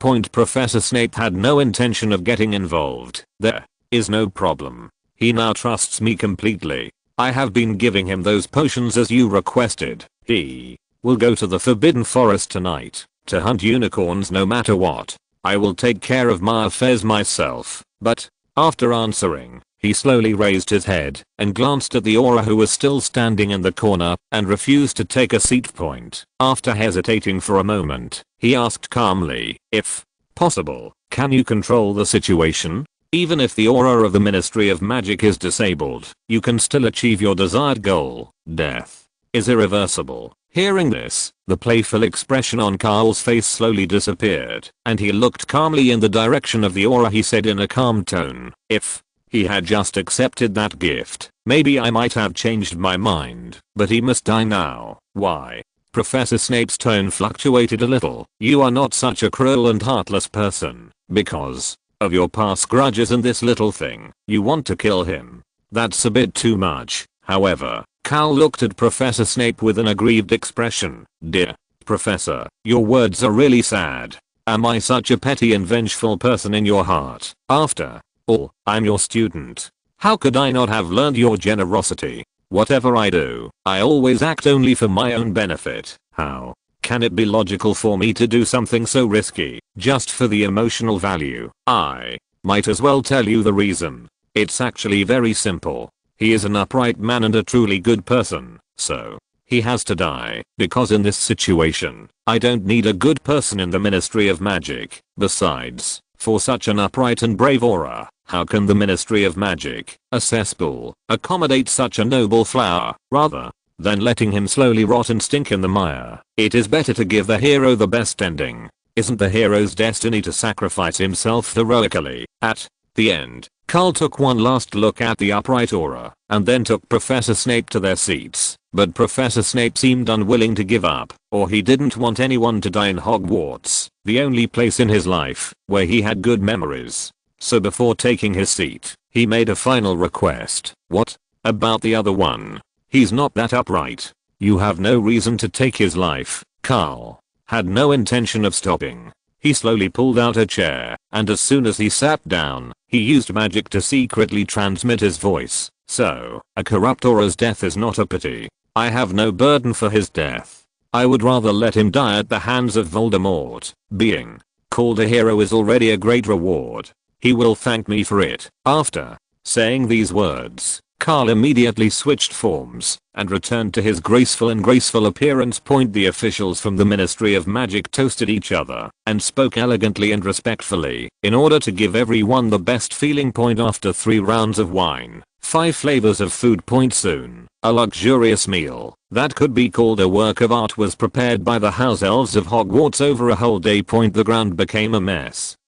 After being gnawed by these tasteless rats, all the guests in the seats were very happy, with only one exception. That was the pink-toed Umbridge. She was arranged by Carol to sit in the corner of the entire long table, and her face looked very ugly throughout the whole banquet. After all, this kind of arrangement was a naked humiliation for her, who was used to showing off. What was even more infuriating was that she couldn't refute this humiliation. After all, Karl's seating arrangement was in accordance with the conventions of the Ministry of Magic banquets. They were ranked according to their positions. Although she was the chief private secretary to the Minister of Magic, she could not even be considered an official in terms of her position. He is just an ordinary civil servant. So this toad is faced with such luxurious food. He didn't eat a single bite. The entire banquet only served to disgust other people's appetites. Sure enough, the moment the banquet ended, this guy immediately jumped out and screamed, "Well, we have enjoyed Mr. Hohenzollern's hospitality, although the formal investigation will not begin until tomorrow, but I still want to convey what Mr. Cornelius Fudge meant." After hearing the other party announce the name of the Minister of Magic, everyone who had just been talking and laughing and extremely relaxed had to quiet down and try to appreciate the other party's bullying. The toad enjoyed the scene very much, so he continued to scream louder and louder. The minister's message is very clear. This investigation must not be a formality. We must put an end to formalism and bureaucracy. All the details of the accounts, as well as all the original accounts, are subject to audit review. In this process, no one is allowed to bend the law for personal gain in the name of private interests. I also hope that some people can understand the seriousness of this investigation and stop doing those unclear little things. I also hope that all of my colleagues here can enforce the law impartially and uphold the dignity of the Ministry of Magic. After she finished speaking, Umbridge continued to stand in her seat as usual, with no intention of sitting down. It was obvious that she wanted to get the applause that she thought she deserved. But the other Ministry of Magic officials at the table all looked embarrassed, and some even had disdain written all over their faces. Many people look down on this guy in their hearts. Even the most corrupt people don't like this toad. You have to know that, although these guys are greedy, they are somewhat reasonable. If they take other people's money, they have to do things for them. How could he say such things after he had already received the money and right after the banquet? Isn't this obviously an attempt to embarrass the other party? Just when the atmosphere was about to become dull, Karl stood up, clapped his hands vigorously, and said with a smile on his face, "As expected, she is the minister's chief secretary. I have learned such noble qualities from the minister. We should learn from you with an open mind. I think everyone here thinks so." Chapter 139 Rules Above Everything. After the speech, applause broke out and everyone present applauded. The warm applause echoed in the room. The only difference from the past was that usually the applause was only given to one person, but at this long table, there were two people standing. Karl, who was sitting at the head of the table, looked at Umbridge, who was sitting at the end. With a playful look in his eyes, he had long known that the British Ministry of Magic, although seemingly solid, had actually fallen apart to a certain extent. As a wealthy man who has been feeding these mice for a long time, he can easily deduce all this just by looking at the accounts. After all, no matter what their identities are, the way people get along with each other is ultimately about the distribution of interests compared to himself. Those high-ranking officials in the Ministry of Magic were much more corrupt. After all, he distributed nearly half of the profits to all his partners. The group of senior officials headed by Cornelius Fudge refused to even agree to a 55% split, not to mention a 37% split. It's a 91 split for the grassroots employees of the Ministry of Magic. Except for some improvement in their welfare, all the grey income has basically nothing to do with them. Middle level officials can only get a very small portion, and 90% is pocketed by senior officials. As the minister's personal secretary, he naturally ate a lot of food, as did other officials present. He had long been dissatisfied with the squeaking toad, and seeing a chance to vent his anger, he was of course willing to stand on Karl's side. Through this simple test, Karl verified his guess and was ready to implement the next plan. He turned to look at old Crouch beside him and said calmly, "Respected leader of the investigation team, although I know that some people always like to speak beyond their authority regardless of their position, but I think what the secretary said makes a lot of sense. We must follow the rules. It's just that I'm a little unclear about the legal rules regarding finance." Old Crouch was a little confused when asked the question. He had already made plans to take the blame before coming here. I have never thought of myself as a real leader, but the young man in front of me did a few simple operations afterwards. The power of hosting the case was really returned to him, but he was unprepared for the moment and could only stand there in a daze. Fortunately, Jonathan, who was next to him, seemed to know some legal knowledge about this matter, so he quickly came to his rescue. "Hohenzollern, Director, Mr. Crouch doesn't know much about this. I can explain it to you. According to British law, you must hand over all the accounting information within the specified time period of the investigation. Submit it to an independent auditor for audit. You can only resume normal operations after all the information has been audited, and before that, you must be available for investigation at the designated time and place at any time. Isn't this double supervision?" Hearing this, Karl felt somewhat uncomfortable and quickly glanced at Professor Snape. Professor Snape had a sullen face. This little bastard was just like that old guy. He always made himself do things that offended others, but even though he cursed in his heart, he had to do it, so he took out his wand and waved it gently. Several documents that looked like Oxford dictionaries appeared in front of all the Ministry of Magic officials present. While everyone was looking around in confusion, he just explained calmly, "This one in front of you is what you want. This is too thick." Looking at the big brick in front of them, several officials couldn't help but say. Professor Snape snorted coldly and said with disdain, "What are you thinking?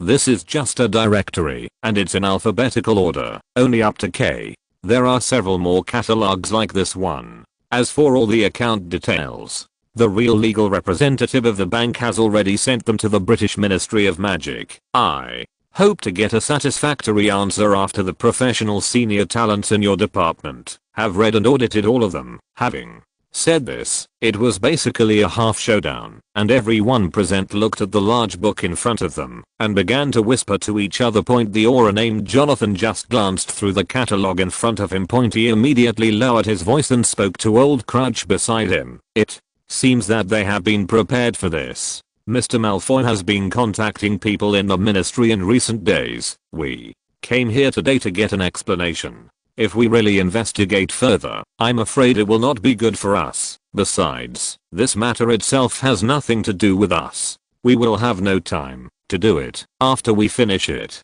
Besides, this is Hogwarts. If we take a wrong step, we will be blamed for it. In The end. We won't get much of the money anyway, so we might as well just go ahead and leave. Old Crouch was a little hesitant. On the one hand, he thought that he would be responsible if he just left like that. Point on the other hand, he always felt that this matter would not be so simple. The young man in front of him would never be as sunny and calm as he looked. He must be planning something, so Old Crouch waved his hand to signal the other party not to act rashly and to sit for a while and see how the situation develops. As he expected, Umbridge, who had felt embarrassed several times, saw the situation come to this point. It jumped out immediately and started croaking again. No, even if we follow the procedures.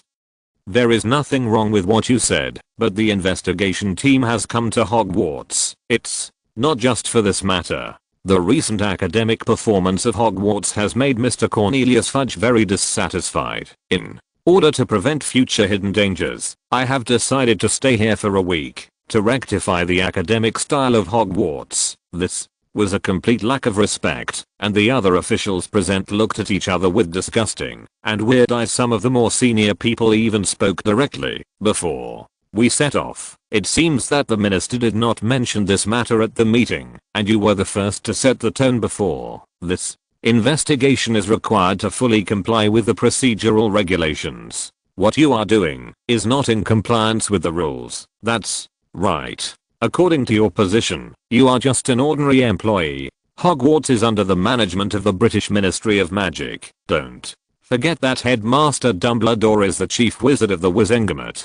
Without the order signed by the minister himself, he will be in trouble. Or is there any convincing reason why you are not qualified to stay in Hogwarts? It is obvious that these people do not want to be too deeply involved in this matter, as Britain has a centuries-old civil service tradition. Everyone present here is a shrewd person. The so-called independent investigation has always been a formality. How can it be a real investigation if something is really revealed during the investigation? Everyone present will be implicated, so they should retreat as soon as possible. Umbridge's actions have already angered the public.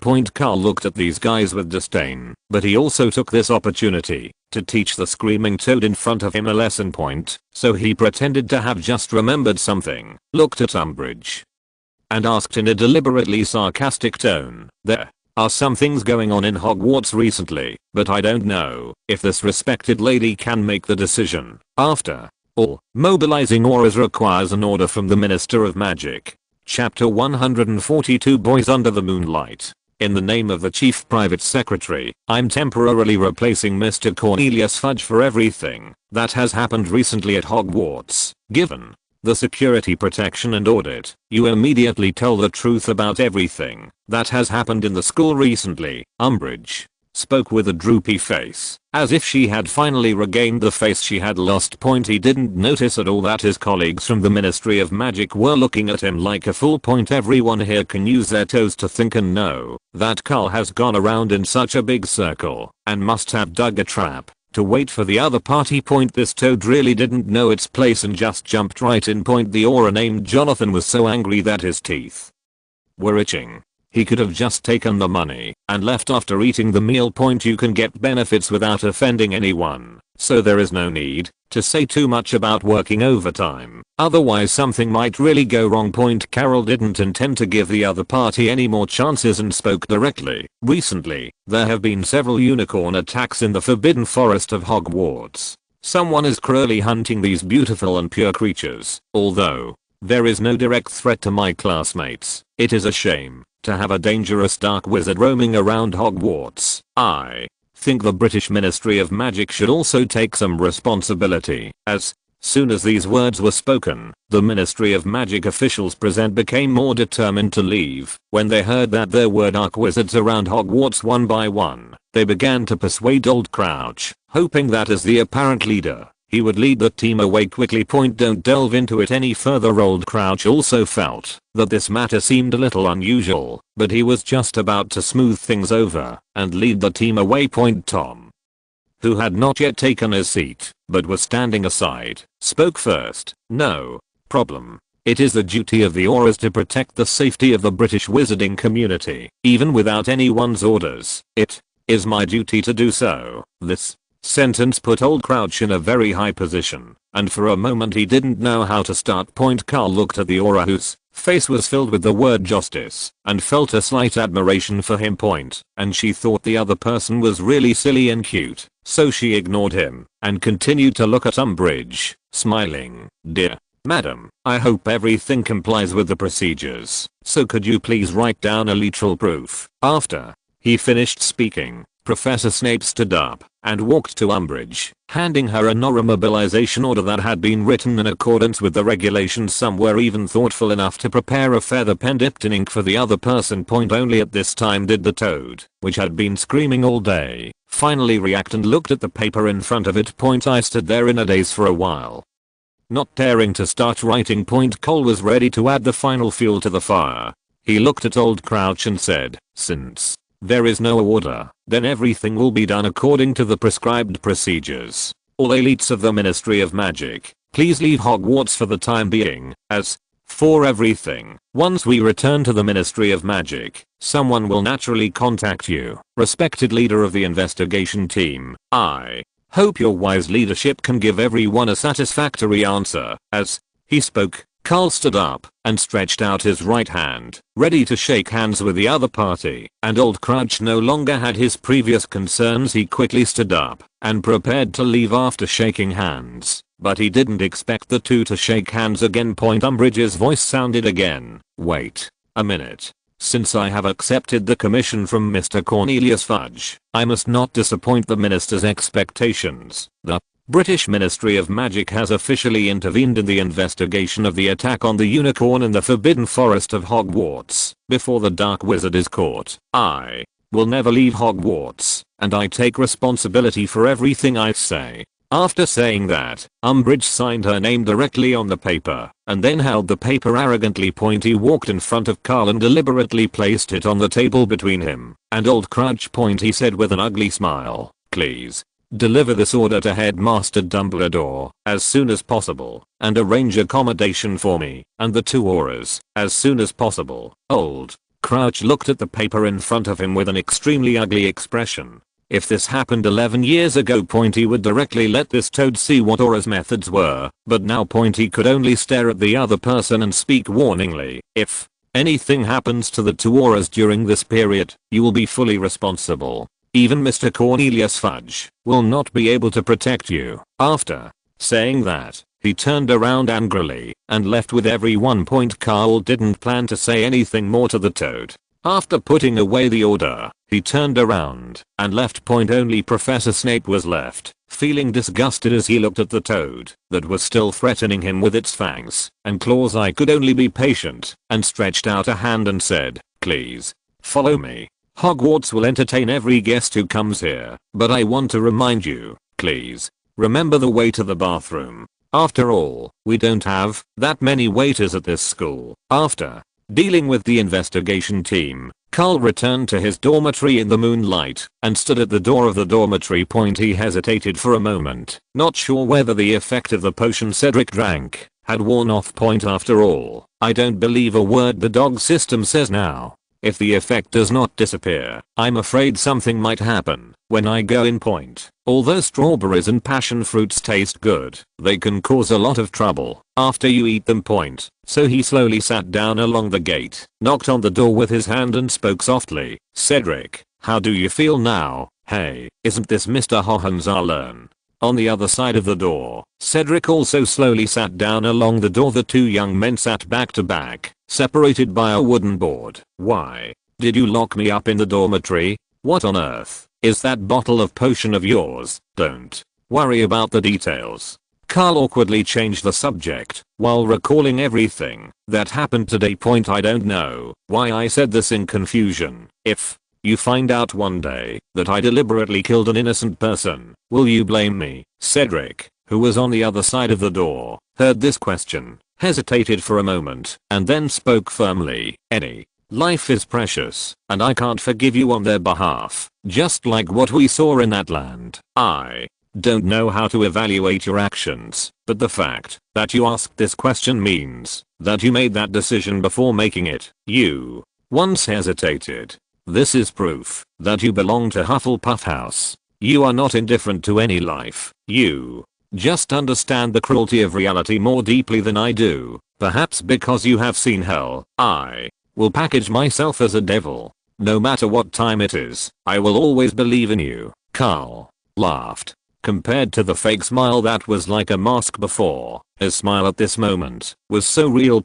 He pressed his back completely against the door, wanting to feel the warmth of the other person behind the wooden board. The two of them just sat there quietly, letting the moonlight from the two rooms shine onto the faces of the two young men. Thank you. I formally apologize to you. I forgave you a long time ago, but you still have to make me a cake. It tastes really good.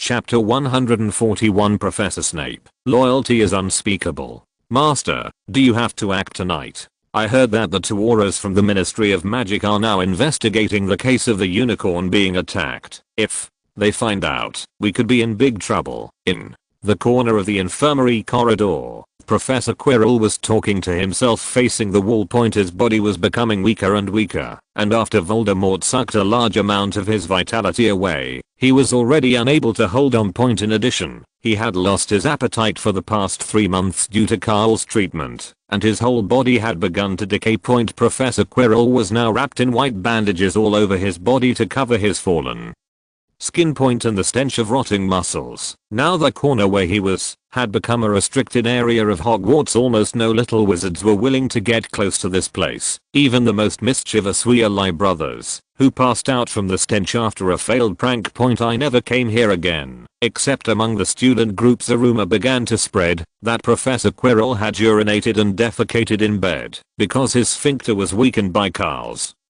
magic. But now, in Voldemort's view, this is actually a good thing. At least he doesn't have to worry about being accidentally exposed because of this waste. Fortunately, he still had a capable subordinate. Through magic, through Professor Quirrell's vision, Voldemort looked at the figure in the distance in the corridor, ordered immediately, "Shut up now. What's the point of being an aura in the Ministry of Magic? Didn't I kill enough auras back then? You need to learn more from Severus. Look at how cowardly you are. If it weren't for him, how can I recover to this extent?" As he was speaking, Professor Snape came up to him, and without saying a word, he took out a bottle of potion from his robe and handed it to him. "Dear Master, this is this week's potion. After you drink it, add some unicorn blood. You will be able to recover 30% of your former strength. I think that in the absence of Dumbledore, it will be enough to complete your great and wise plan. I will do my best to serve the great Dark Lord. Severus, you are indeed loyal." Professor Quirrell's head suddenly turned 180 degrees, revealing the pale face without a nose on the back of his head. Looking at that face, Professor Snape knelt down on one knee without any hesitation and handed over a wand with both hands. "Considering that the two reckless auras have been wandering around in the Forbidden Forest in recent days, I found a wand without an owner for you. I think it's time to let those scumbags feel the fear of being dominated by the great Dark Lord again." Looking at Professor Snape kneeling on one knee, Voldemort felt extremely happy. It seemed that he had not misjudged him. Not only did the other party tell the truth about the mirror of their eyes, he even took the initiative to build a good relationship with that Harry. In order to serve his great plan, he has even been offering himself expensive potions over the past few months to help myself regain my strength. So careful and professional. What a good dog. Compared to this timid and cowardly piece of trash that he is parasitizing, he is really not on the same level. So he, who was already arrogant, took the wand that Professor Snape offered to him with both hands without any doubt. He pretended to be profound and made big promises. "Severus, the great Dark Lord will remember everything you have done for me and will wait for the day when I'm fully resurrected. You will get everything you want, wealth and honor, all of which I can give you." But when Voldemort was showing off, Professor Quirrell, who was controlled by magic, was still persuading him with some doubt in his mind. "Master, that's not right. That's not what you said before. And I suspect this guy has bad intentions. He has always had an ambiguous relationship with that kid named Karl. He even earned the money to buy the raw materials for the potion from him. How could he be so kind I have tried to persuade you since the first time he sent the potion. We can't be fooled by this cunning guy, Professor.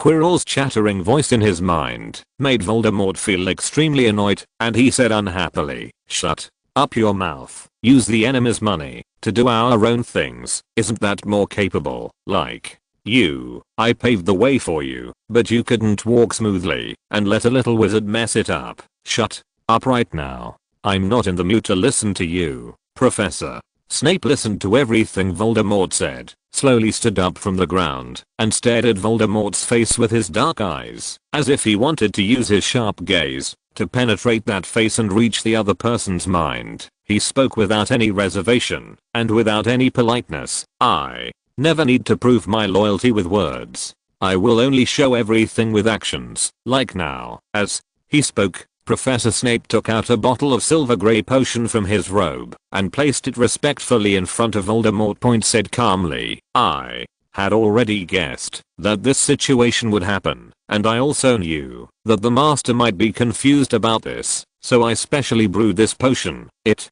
helps you block out that crap in your head that's clouding your otherwise brilliant decision making. Of course, how to use it is always up to you to decide. Just like the lives of those two auras, I will always be loyal to your orders." Looking at the bottle of silver grey potion and the loyal Professor Snape in front of him for the first time since he was born, Voldemort felt touched in his heart.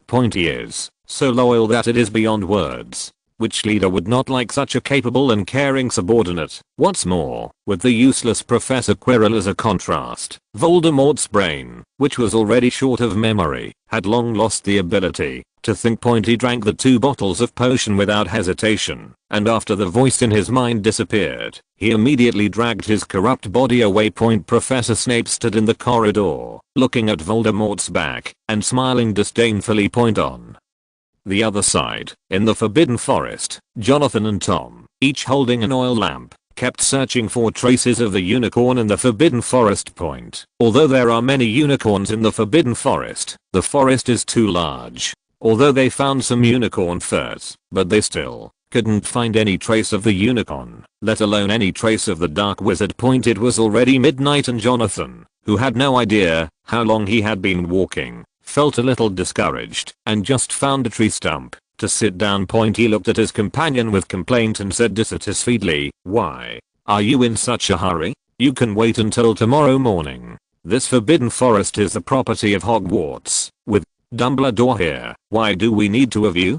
Besides, why did you refuse the help of that big fool? With his help, we don't have to wander around in such a big forest like a headless fly." Tom, who was still looking around with an oil lamp, turned around unhappily when he heard this. "Isn't Hogwarts property protected by the British Ministry of Magic? If you want to exercise power, you must assume corresponding obligations. Besides, we are both auras, representing the British Ministry of Magic. How can we allow irrelevant people without law enforcement power to intervene in the case? Have you forgotten all the aura regulations?" Seeing that the other party was about to make a big deal out of it, Jonathan was about to say something when suddenly there was a commotion coming from deep in the woods at the same time, accompanied by a shrill wail. A loud spell sounded. Avada Kedavra. Chapter 142 True Courage. Hearing this spell like the cry of a night owl, and the ominous green light flickering deep in the Forbidden Forest, the 2 auras' faces suddenly changed. Tom wanted to rush over with the oil lamp, but Jonathan on the side tried his best to hold him back. "Have you ever had your head stepped on by a troll? That's an unforgivable curse. This must not be an ordinary dark wizard. You dare to use the killing curse in Hogwarts. This situation is no longer something you and I can handle. Send a signal immediately. Send the alert to Hogwarts and request Dumbledore's assistance. Let go right now."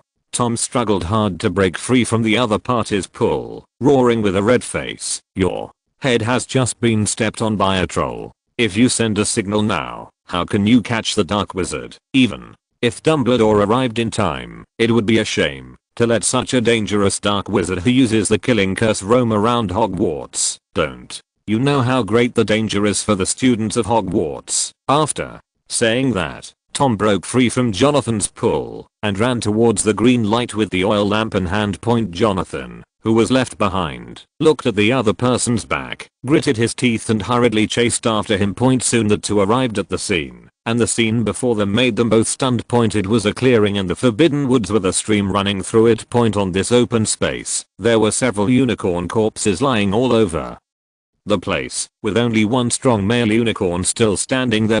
His whole body was covered with wounds so deep that the bones could be seen, and crystal clear blood was flowing out of the wounds, which was horrifying to see. In the center of the open space stood a strange man wrapped in white bandages, making a creepy sound like a night owl. He slowly turned his head to look at the two auras, and said with a smile showing his dark teeth, "You guys really are ignorant of your own life and death. You dare to come here." Looking at the humanoid creature in front of him who looked like a resurrected mummy, Jonathan felt a little timid, and his right hand holding the wand was shaking slightly. Tom was not at all timid. He stepped forward, showed his aura identification, and spoke loudly, "We are auras from the Ministry of Magic. You are suspected of illegally using the unforgivable curses and killing precious magical creatures without reason. You are now formally arrested. Drop your wand and squat down with your hands on your head immediately, otherwise we will take coercive measures." Ha. Ha ha ha. The shrill laughter continued to echo in the forest, as if there were ghosts hiding in the darkness. Voldemort tilted his head back and opened his arms. It was like hearing the funniest joke in the world. Jonathan was ready to strike first. Before the other party could finish laughing, he raised the wand in his hand and shouted loudly, "Expelliarmus! Expels you." Voldemort did not dodge or even make any movement as the red light hit his body directly. But it didn't seem to bring any effect. He slowly lowered his raised head back to its original position, and then suddenly turned his head 180 degrees. He showed his noseless face and praised with a creepy smile, "The magic is quite powerful. I even felt pain. It is your greatest honor, before you die, to fight against the Great Dark Lord. Don't doubt your ears. The Great Dark Lord has finally returned today, and you two auras are dead. That's my declaration to the world." Avada Kedavra. A green light filled with murderous intent shot towards Jonathan, but this guy seemed to have not yet understood what Voldemort had just said, and he just stood there in a daze. Fortunately, Tom reacted quickly and raised the wand in his hand quickly. A red light shot out from his palm and flew towards the green light. Boom. The two spells cancelled each other out, and a small explosion occurred at the point of contact, and the blast wave blew Jonathan away. After falling to the ground, he finally reacted. Voldemort on the other side continued with that creepy smile, looking at Tom beside him, and said with some surprise, "Although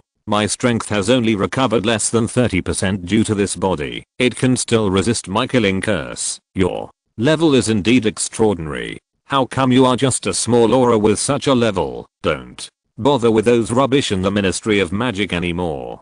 Join the Great Dark Lord and you can get everything you want, whether it's fame or status, or even the extremely powerful black magic. I can teach you all of them." As he spoke, Voldemort even stretched out his right hand, even though the skin on that hand had already fallen off, revealing the bright red muscles and white bones underneath. It also continued to emit a foul stench.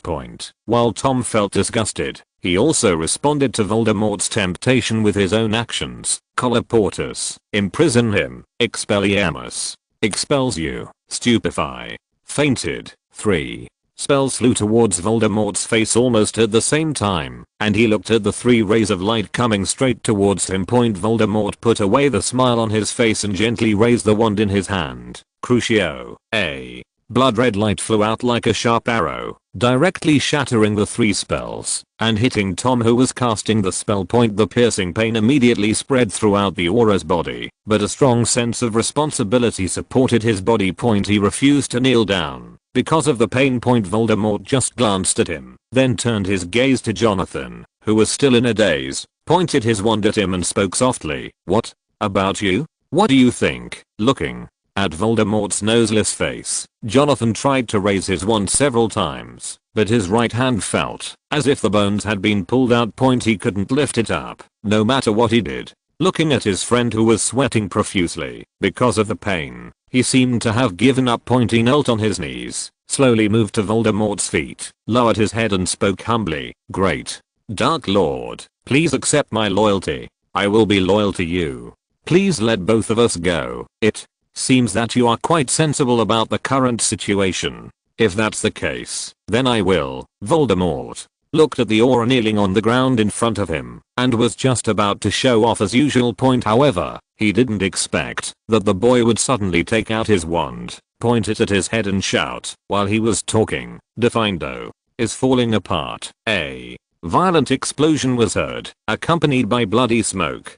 Tom, who was standing nearby with a piercing wound, was about to call out his companion's name. Before he could utter a word, the bloody smoke slowly dissipated, and the scene before him made him shout with his eyes almost bursting, "Wayne! Jonathan!" There was only some dust on Voldemort's face, but no signs of injury at all. Jonathan's entire scalp was peeled off by the other party, and blood flowed all over his face. Voldemort played with the other scalp for a while, kicked him aside with disdain, and then walked slowly to him with his wand. He said expressionlessly, "Avada Kedavra." A green beam of light filled with murderous intent directly hit Jonathan, instantly taking his life. Tom watched his companions die, filled with anger and remorse.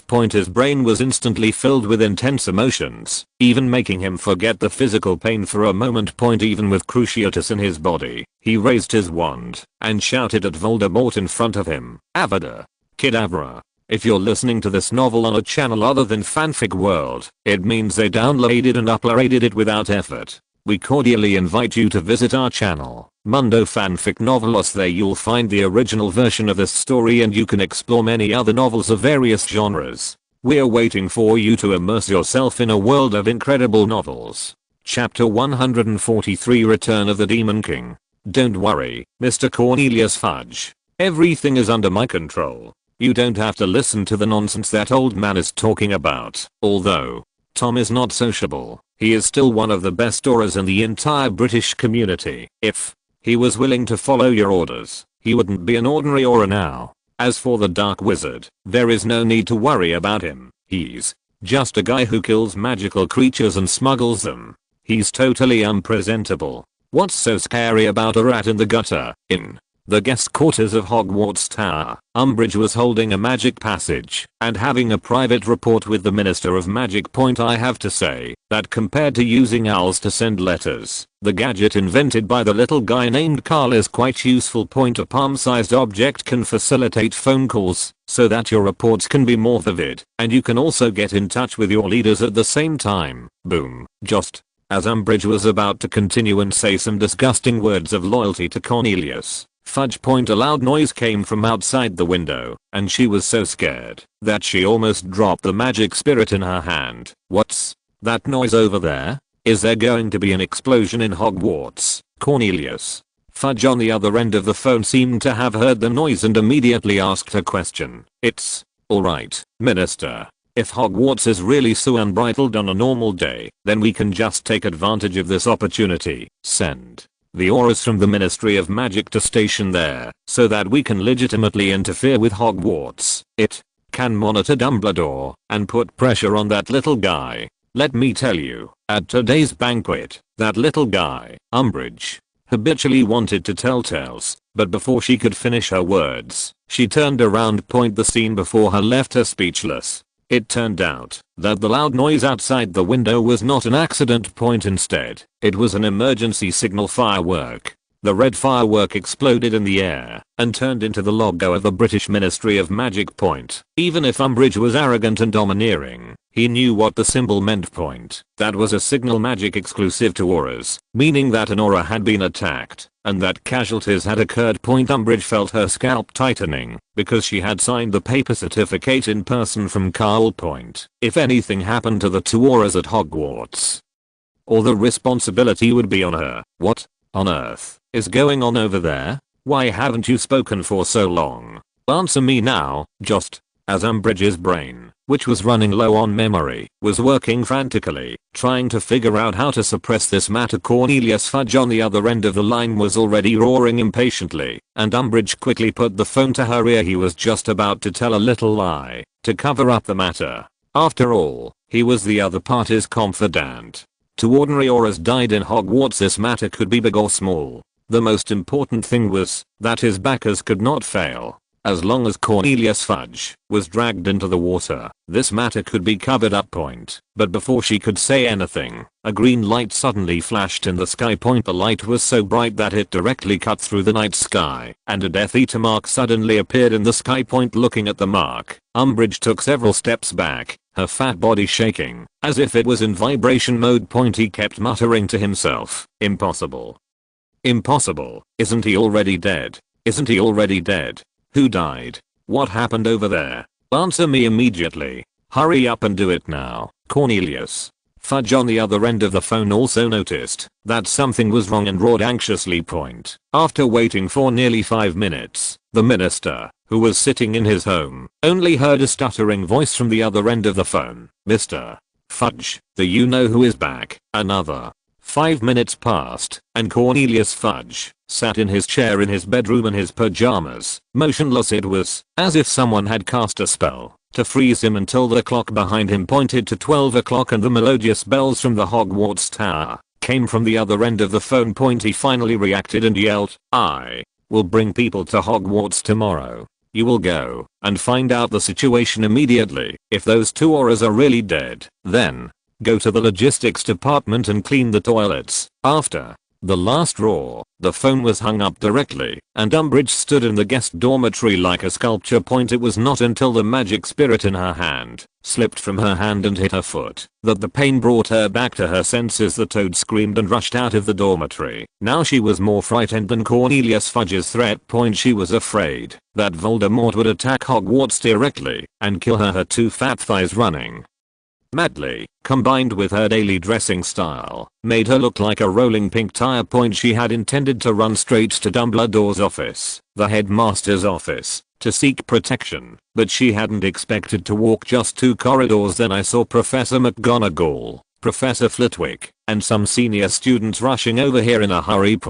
As soon as the toad saw Professor McGonagall, he hurried over and asked anxiously, "Where is Dumbledore? Where is Dumbledore? You all saw the mark. He is back. He is back." The loud voice made Professor McGonagall feel a little dizzy. She quickly pushed the other person away, looked him up and down, and said seriously, "Principal, Dumbledore is not in Hogwarts now. He has disappeared for almost 2 weeks. I don't know his whereabouts." As she spoke, Professor McGonagall pointed at the other person's clothes and spoke in a disdainful tone. "Also, as a staff member of the Ministry of Magic, please pay attention to your dress. This kind of clothing is not suitable for display in front of children." Hearing this, Umbridge quickly looked down at herself, only to find that she had run out wearing that not suitable for children pajamas. He immediately yelled and turned around and ran towards his dormitory. The students behind Professor McGonagall couldn't help but cover their mouths and laugh when they saw this scene. And of course, there were also a few dry heaves. After all, if a sexy beauty came out wearing that outfit, all the boys present would probably just whistle.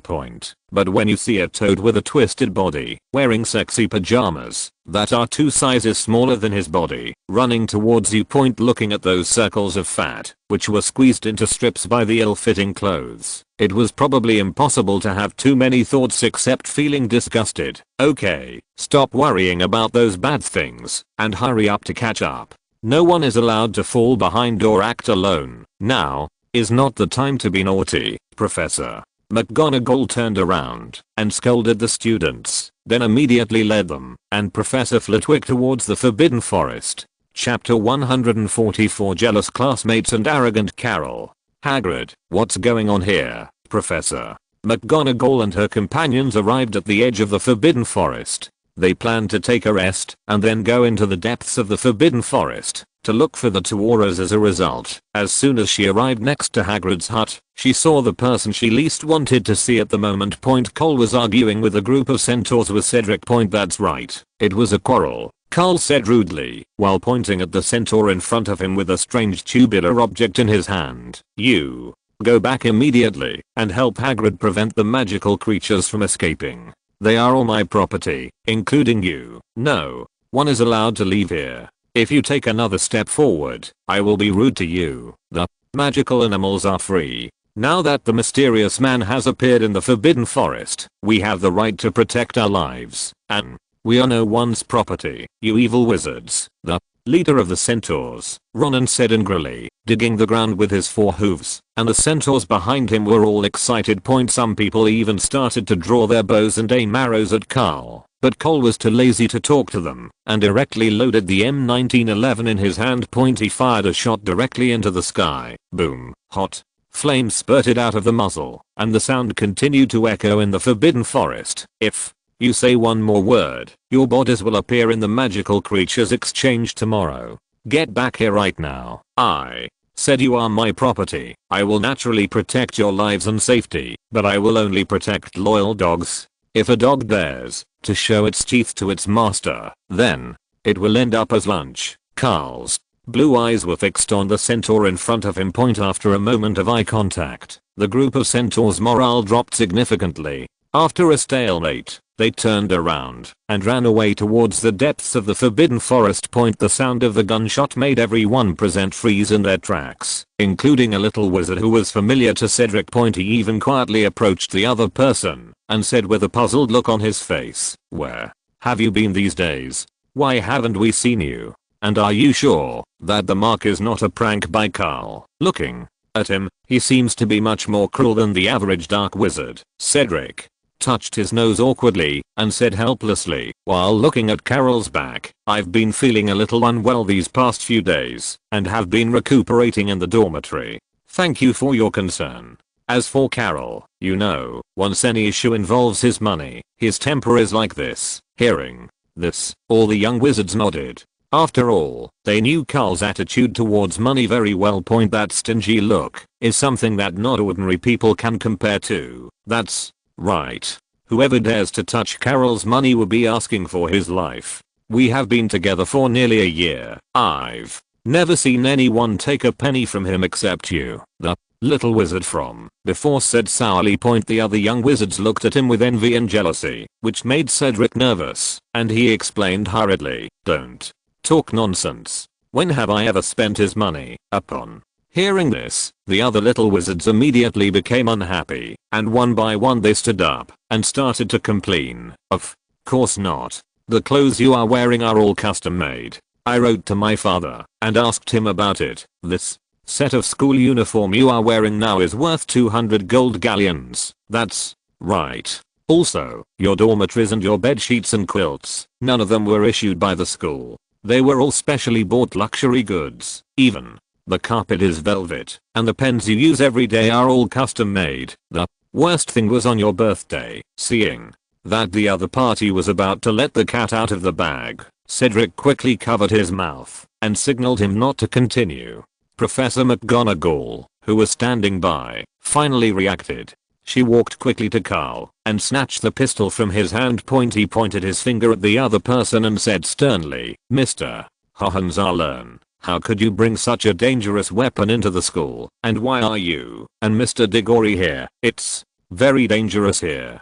Go back to the dormitory immediately, or I will deduct points from Hufflepuff." Karl, whose gun was snatched away, pretended to be surprised when he saw that it was Professor McGonagall, and quickly raised his hands to show that he had no intention of resisting. At the same time, he came over with a grin and said with a smile, "Professor McGonagall, don't be nervous. It's just a toy. It has no rifling and can't fire bullets. How could I possibly bring something so dangerous to Hogwarts? What about the Hufflepuff points? If you want to deduct points, then go ahead. It's already over 300 points negative, and there's nothing you can do to change it." Hearing this, Professor McGonagall was immediately furious, and the look she gave Cole was even more meaningful. The previous Hufflepuff house. What a lovely and honest group of children they were. But since this little bastard joined, the style of the entire Hufflepuff house has changed. They were completely changed.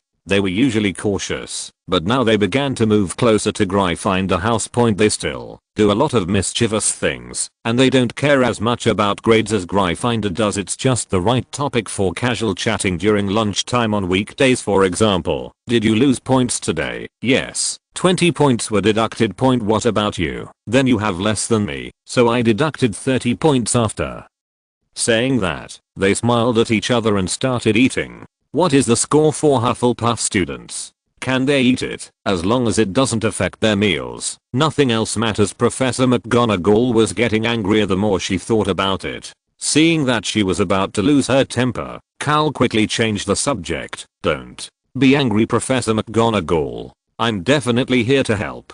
After all, someone dared to destroy my property. I will make him pay for what he has done. He dares to mess around here without even realizing whose place this is. We must teach him a lesson. Karl looked at Hagrid and urged him, hurry up and bring your equipment. We have to find that damn bastard. We have to teach him a lesson today. After saying that, he was about to walk towards the depths of the Forbidden Forest. However, before he had taken 2 steps, he was grabbed by the collar by Professor McGonagall. Professor McGonagall looked at Cole with an angry smile and said helplessly, didn't you see the mark in the sky? How dare you go in there? Mark? What mark? Karl pretended to be innocent and looked up at the Death Eater mark in the sky. Then he spread his hands and said indifferently, Professor McGonagall, you have forgotten my identity. I grew up in the United States and in the Muggle world. How would I know what this ugly mark is? It's ugly, but there's nothing special about it. Oh, by the way, I forgot to ask why you came here. After hearing what Karl said, Professor McGonagall felt both amused and helpless and could only patiently explain to Karl. Karl patiently listened to Professor McGonagall's explanation, pretending not to know, and then pretended to be surprised and a little scared. Said in panic, so that dark wizard is a you-know-who.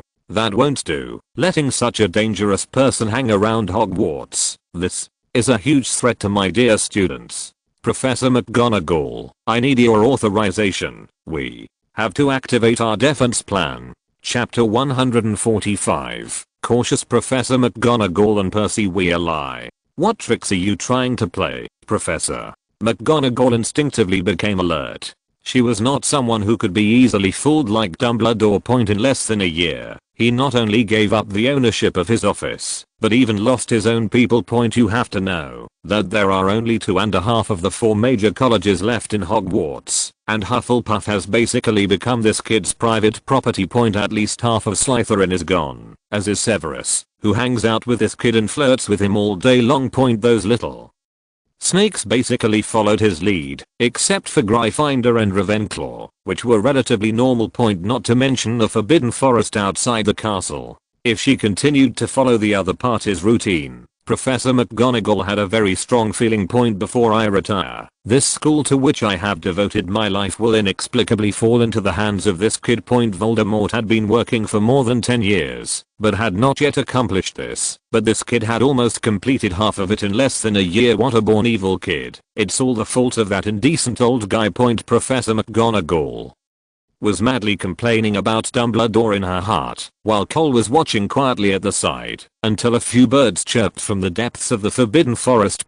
Carol then reminded casually, Professor McGonagall, shouldn't we act faster? We have already wasted almost 5 minutes. You know, after the distress signal was sent out, that guy might not be dead yet. If we delay like this, it's hard to say who will take his life in the end. Professor McGonagall finally reacted and quickly looked at the senior students who were still watching the fun and playing around. Cedric said eagerly, form groups of 3 and immediately go to search for the 2 auras. Everyone must use the invisibility spell throughout the process. Once you find a suspicious target, send a signal immediately. You must not get close to the Dark Wizard, although you are not sure if it is the mysterious person, but he must be a very dangerous person. You must obey him, Professor McGonagall said this very seriously, but most of the senior students looked absent-minded. Seeing this scene, Professor McGonagall had to admit that this might be the only benefit this bastard brought to Hogwarts compared with the previous British wizarding community. They all looked silent when Voldemort was mentioned.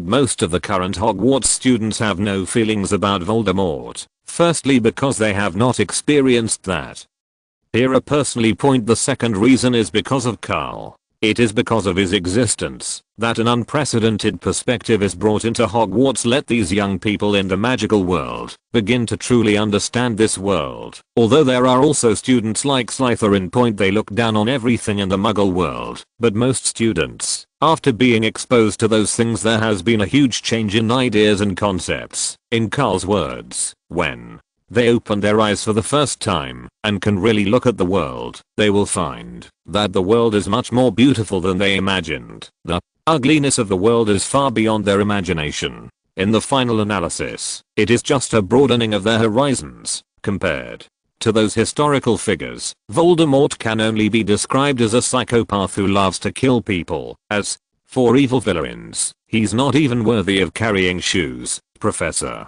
McGonagall looked at the group of students in front of her, feeling both relieved and helpless. She was just about to give them a few more serious reminders. The annoying bastard kid jumped out and walked in front of him, saying with a smile, "Dear Professor McGonagall, I think you have overlooked one problem. It is midnight now. There is no light in the Forbidden Forest. It is simply impossible to find the two auras by moonlight alone. If we carry an oil lamp or use the luminescence charm, it will expose our position. Although we cannot be sure that the murderer is Voldemort, that idiot, but as the top 3 students of the year at Hogwarts, I must be responsible for the lives of my dear classmates. So, can we continue with the previous topic, Professor?" McGonagall couldn't help but take 2 steps back and keep as much distance from Cole as possible.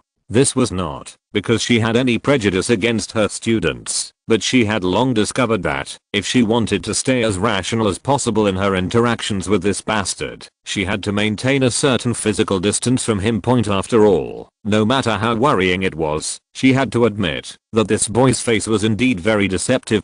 Otherwise, he wouldn't be able to easily bring one of his most proud students to his room. Cole was a little unhappy. With so many classmates watching him, Professor McGonagall's action seriously hurt his fragile heart. But when he was about to get closer to Professor McGonagall, she immediately stopped him. "Just stand there and talk. I will carefully evaluate every word you say, and I must remind you of this. You are not some Hogwarts student of the year. That award will be given after the final exams. You will be elected by all the teachers and students of Hogwarts. Although there is a high probability that you will be elected, it will not become a reality until it becomes a reality. Please remain humble, dear child." Karl spread his hands helplessly. After all, in the entire Hogwarts, Professor McGonagall's words were still very powerful. "I still have many plans for the future, and I need the cooperation of the other party." So he didn't have any intention of refutation or dissatisfaction, and gently snapped his fingers at Cedric. The other person immediately ran over with a briefcase, opened it, and placed it on the space between Professor McGonagall and Karl. Karl walked forward and pulled out an AR-15, a bulletproof vest, a Kevlar helmet and 6 night vision goggles. After arranging these things, he turned around and randomly pointed at a red-haired person among the group of senior students. "Come here for a moment. I need someone to cooperate with me." The man pointed at by Carol did not hesitate at all, trotted up to Carol, stretched out his right hand, and said with a smile, "Percy, it's a pleasure to meet you, Mr. Hohenzollern.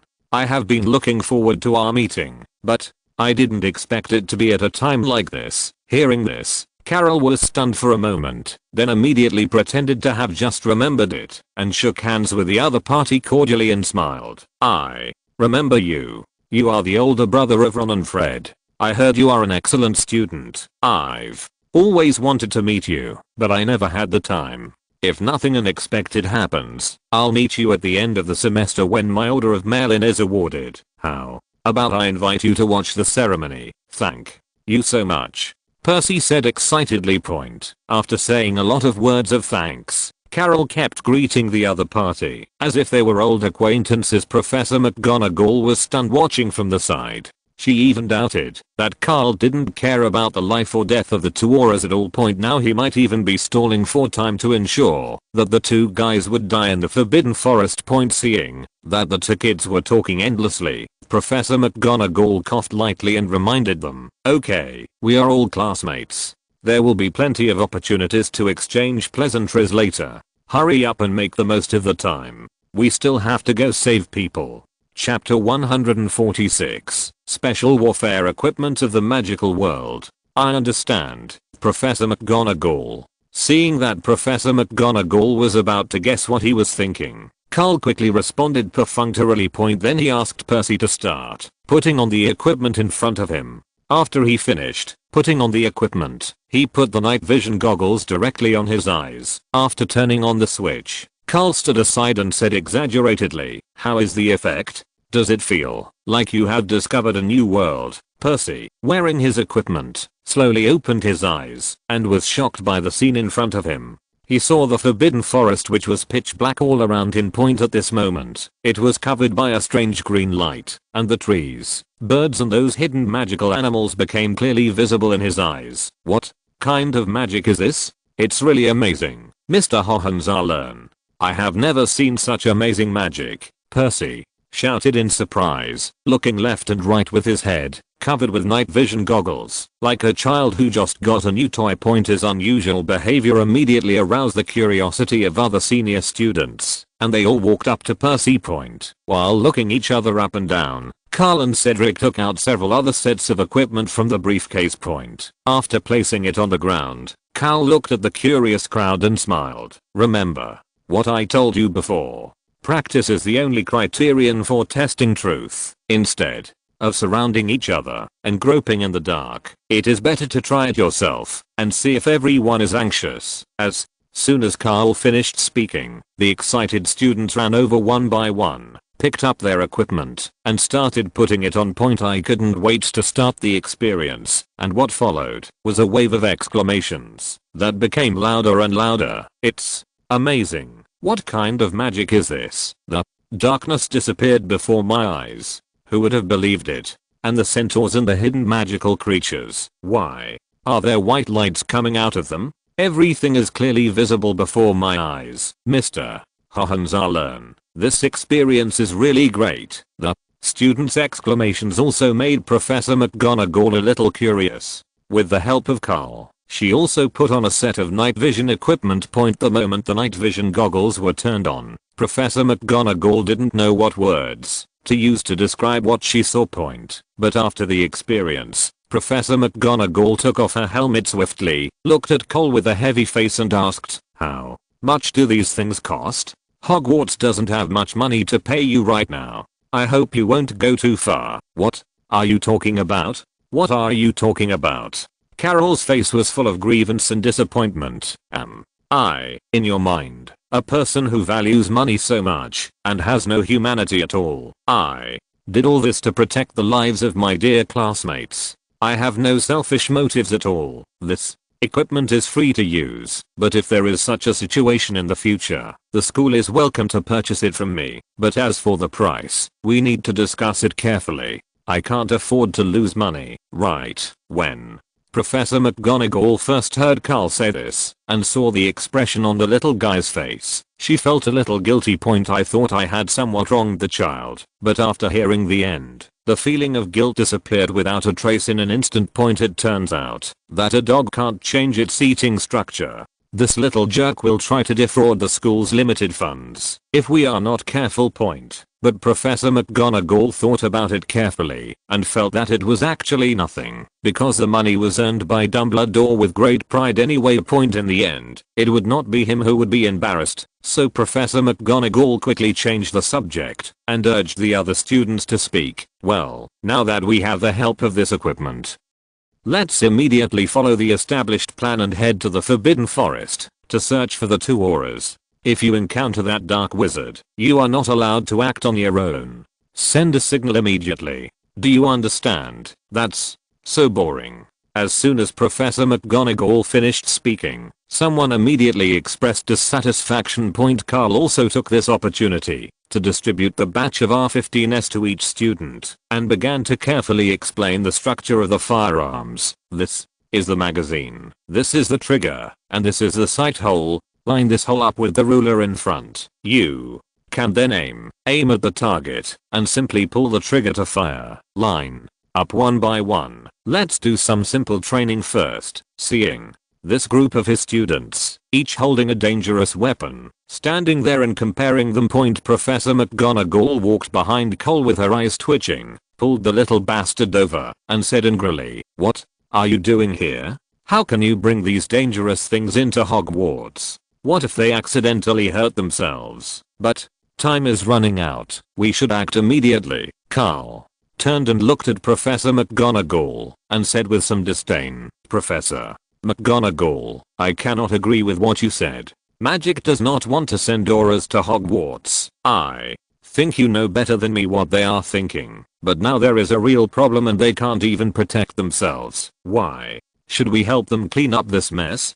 Being able to go in and collect their bodies is already our greatest sincerity. Now that dangerous guys are living and wandering around the castle, we have to protect ourselves. This is a right that no one can deprive us of, and please rest assured, those bullets have been transformed by magic. Hitting the target will only make the target unconscious. There is absolutely no danger to life. After saying that, Karl walked towards the students again and continued to teach them how to use the guns. Professor McGonagall stood at the back, looking at Karl in the middle of the crowd, unable to say a word for a long time. It was not until half an hour had passed that most of the students present had mastered the use of firearms. Karl then took out his last trump card, a piece of special velcro, which he personally stuck on the shoulders of every student. He took out his magic wand again and lightly tapped the velcro. A blue fluorescent light instantly entered the velcro. At the same time, miniature versions of the Hogwarts school emblems appeared in the open space in front of everyone. This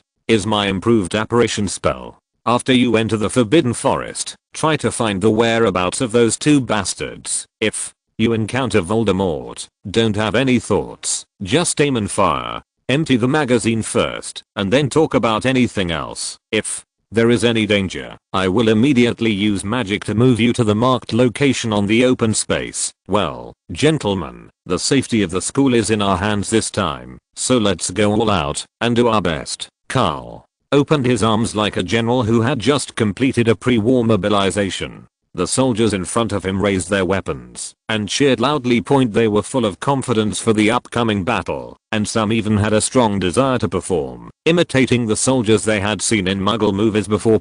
Holding the gun in both hands, he walked slowly and heavily to Professor McGonagall and saluted in a standard military manner. Finally, with a look of certain death, he plunged into the Forbidden Forest. Looking at the students who came to salute her one by one, Professor McGonagall couldn't help but sigh and sighed in her heart. It's over. It looks like we can't save the last 2.5 colleges. Chapter 147 Sorrow in the Basement. In the corridor of the basement of Hogwarts Castle. Professor Snape led a group of people and walked slowly towards a classroom. The corridor was extremely dark. There were only a few torches hanging on the walls on both sides, and the dim light added to the damp and dark environment. The leader of the group felt a little scared, and he looked up at Professor Snape's back. I wanted to open my mouth several times, but couldn't say a word.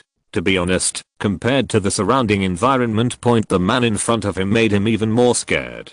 He was afraid that the man would suddenly transform into a vampire and bite him to death. It was not until he reached the door of the classroom that Cornelius Fudge spoke slowly. Severus, where is Headmaster Dumbledore? If he is not available, we can ask Professor McGonagall to bring us here. You must have a lot of work to do, so I won't bother you with the rest. He was really a little scared. Professor Snape changed his usual suit into his huge wizard robe today. The pitch black color is like a gloomy night, coupled with the eyes like a night owl. It really puts too much pressure on people. If I hadn't known before coming here, the two auras lying inside died at the hands of Voldemort. The other auras behind Fudge might have already taken out their wands to arrest him. After all, it was obvious from the way he was dressed that he was not a good person. Headmaster Dumbledore has been missing for several days, and so has Professor Lockhart, the history of magic professor. Professor McGonagall is discussing business with Mr. Hohenzollern, so please, Minister, bear with me for a while. Professor Snape calmly pushed open the door of the classroom, his entire face hidden in the darkness of the light. The voice was like a night ghost, and Fudge's hair stood on end when he heard it. However, compared to Professor Snape's appearance, what the other person had just said made him even more worried. He stood at the door of the classroom in a daze for a long time before he looked up and spoke slowly. What did you say? Headmaster Dumbledore is not at Hogwarts, and a professor is missing. Is Hogwarts going to close down? And Professor McGonagall, what business does he have with a student? I never noticed that you were so concerned about Headmaster Dumbledore. I heard about the debate about the headmaster's reputation. You also provided a lot of help secretly, didn't you, Professor? Snape spoke in a dark voice, slowly revealing half of his face which was hidden in the darkness as the light flickered. The half of the face that was revealed was even more terrifying than when it was hidden. Fudge was too afraid to look directly at Professor Snape at this point and could only mutter in a low voice, "You misunderstood. I have always cared about Headmaster Dumbledore. Regarding that debate, I have always stood firmly on the side of Headmaster Dumbledore. It's just that Hogwarts doesn't have the protection of Headmaster Dumbledore, and given the current situation, I'm really worried. If necessary, the Ministry of Magic can send auras to the school. No need." Professor Snape ignored the other party and walked into the classroom alone, gently waving his hand to light the candles around him. Then a man stood between the two bodies covered with white cloth and said with disdain, "The two corpses behind me have already demonstrated one fact. Your Ministry of Magic is incapable of protecting Hogwarts. A gloomy and terrifying morgue, two cold corpses, and a stern-looking wizard in a black robe. Such a combination already creates an extraordinary sense of oppression. Just by standing there." Fudge no longer had his usual domineering attitude at this moment. He could only remain silent and acquiesce to what Professor Snape had just said. He walked slowly into the classroom with the aura protecting him. He walked heavily to the two bodies and was just about to take a deep breath to calm the tension he had been feeling along the way. But before he could even breathe, Professor Snape tore off the white cloth covering the corpse. When Fudge took a deep breath and lowered his head, his eyes were fixed directly on Jonathan's face that was open to death. What? A sharp explosion sounded in the classroom. Fudge stepped back in fear, holding his chest with one hand and leaning against the wall, gasping for breath. It's really not his fault that he was timid. Jonathan's death was simply too horrific. The entire scalp looked like it had been torn off by someone, and his face was covered in blood, although his facial features were not too distorted. But those bulging eyeballs seemed to be staring at him just now. Fudge took out a handkerchief from his pocket and kept wiping the cold sweat from his forehead. At the same time, he turned his head away, not daring to look over there again, and could only speak softly to the old man next to him. "Mr. Crouch, he was your subordinate after all, and you are also an experienced old aura. Now let's take on the next task. I'll leave it to you. Please forgive me if I feel a little uncomfortable." Old Crouch glanced at the other party with disdain, then walked slowly and heavily from the back of the team to the side of the corpse. After observing it carefully, he said with some sadness, "Poor boy, he must have suffered a lot in his life, but that's why. It also shows that they must have fought bravely. They are true heroes." As he spoke, Old Crouch looked up at Professor Snape again and said calmly, "As for the other one, we also have their wands. We need to recover their wands and perform simple tests to preserve the files, Professor." Snape glanced at Old Crouch without saying a word and calmly tore off the white cloth from the other corpse. When the corpse appeared, all the auras present couldn't help but gasp. Tom's body was covered with dark bruises, which could be seen from the depressions and bulges on his skin. He had suffered inhuman abuse before his death, and every joint and bone in his body seemed to be broken alive. Seeing this, no matter how much they hated this unsociable guy before, all the auras present were now. There is only deep admiration and respect for this deceased hero. "You are right.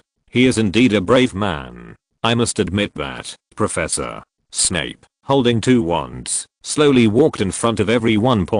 After handing the wand to Old Crouch, he pointed at Tom's right hand. "Look, this is a danger signal transmitter you are issued. Based on my judgment of the human body structure and some simple pre-mortem speculation, this guy's arm bones were almost completely shattered in the last moments of his life. I don't know what they relied on to launch this flare. I have to admit that I was a little surprised hearing Everyone turned their eyes to Tom's right hand, only to see that the flare was still tightly held in the broken palm. Old Crouch slowly walked to the other person's side, gently placed the other person's wand on the chest of the corpse, and said sadly, while pressing the wand with his hand, "I'm sorry, kid. I'm really sorry." That was all he could say, and he could only shed tears. The other auras also couldn't help but have tears in their eyes when they saw this scene. Only Fudge spoke impatiently behind his back. "Now that the inspection is complete, there's no need for us to stay here.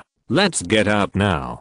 Chapter 148 Killer Instinct and Argument. Such inappropriate words made everyone present transform their sadness into anger, but those auras could only be angry, but not say anything. They just stood there in silence without moving. Old Crouch almost lost his temper, but fortunately Professor Snape, who was nearby, quickly grabbed him and tried to smooth things over. "Of course there is no problem. The Minister of Magic has spoken. Who dares not to obey the order?" After saying that, he led everyone out of the basement. They walked through the dark corridor again and waited until they saw the sunlight again. Fudge finally breathed a sigh of relief, wiped his forehead, and looked at Professor Snape and asked, "Where exactly is Professor McGonagall? If Headmaster Dumbledore is not here, I would like to communicate with her alone." After all, the person who died was an aura from the Ministry of Magic. Hogwarts needs to give an explanation.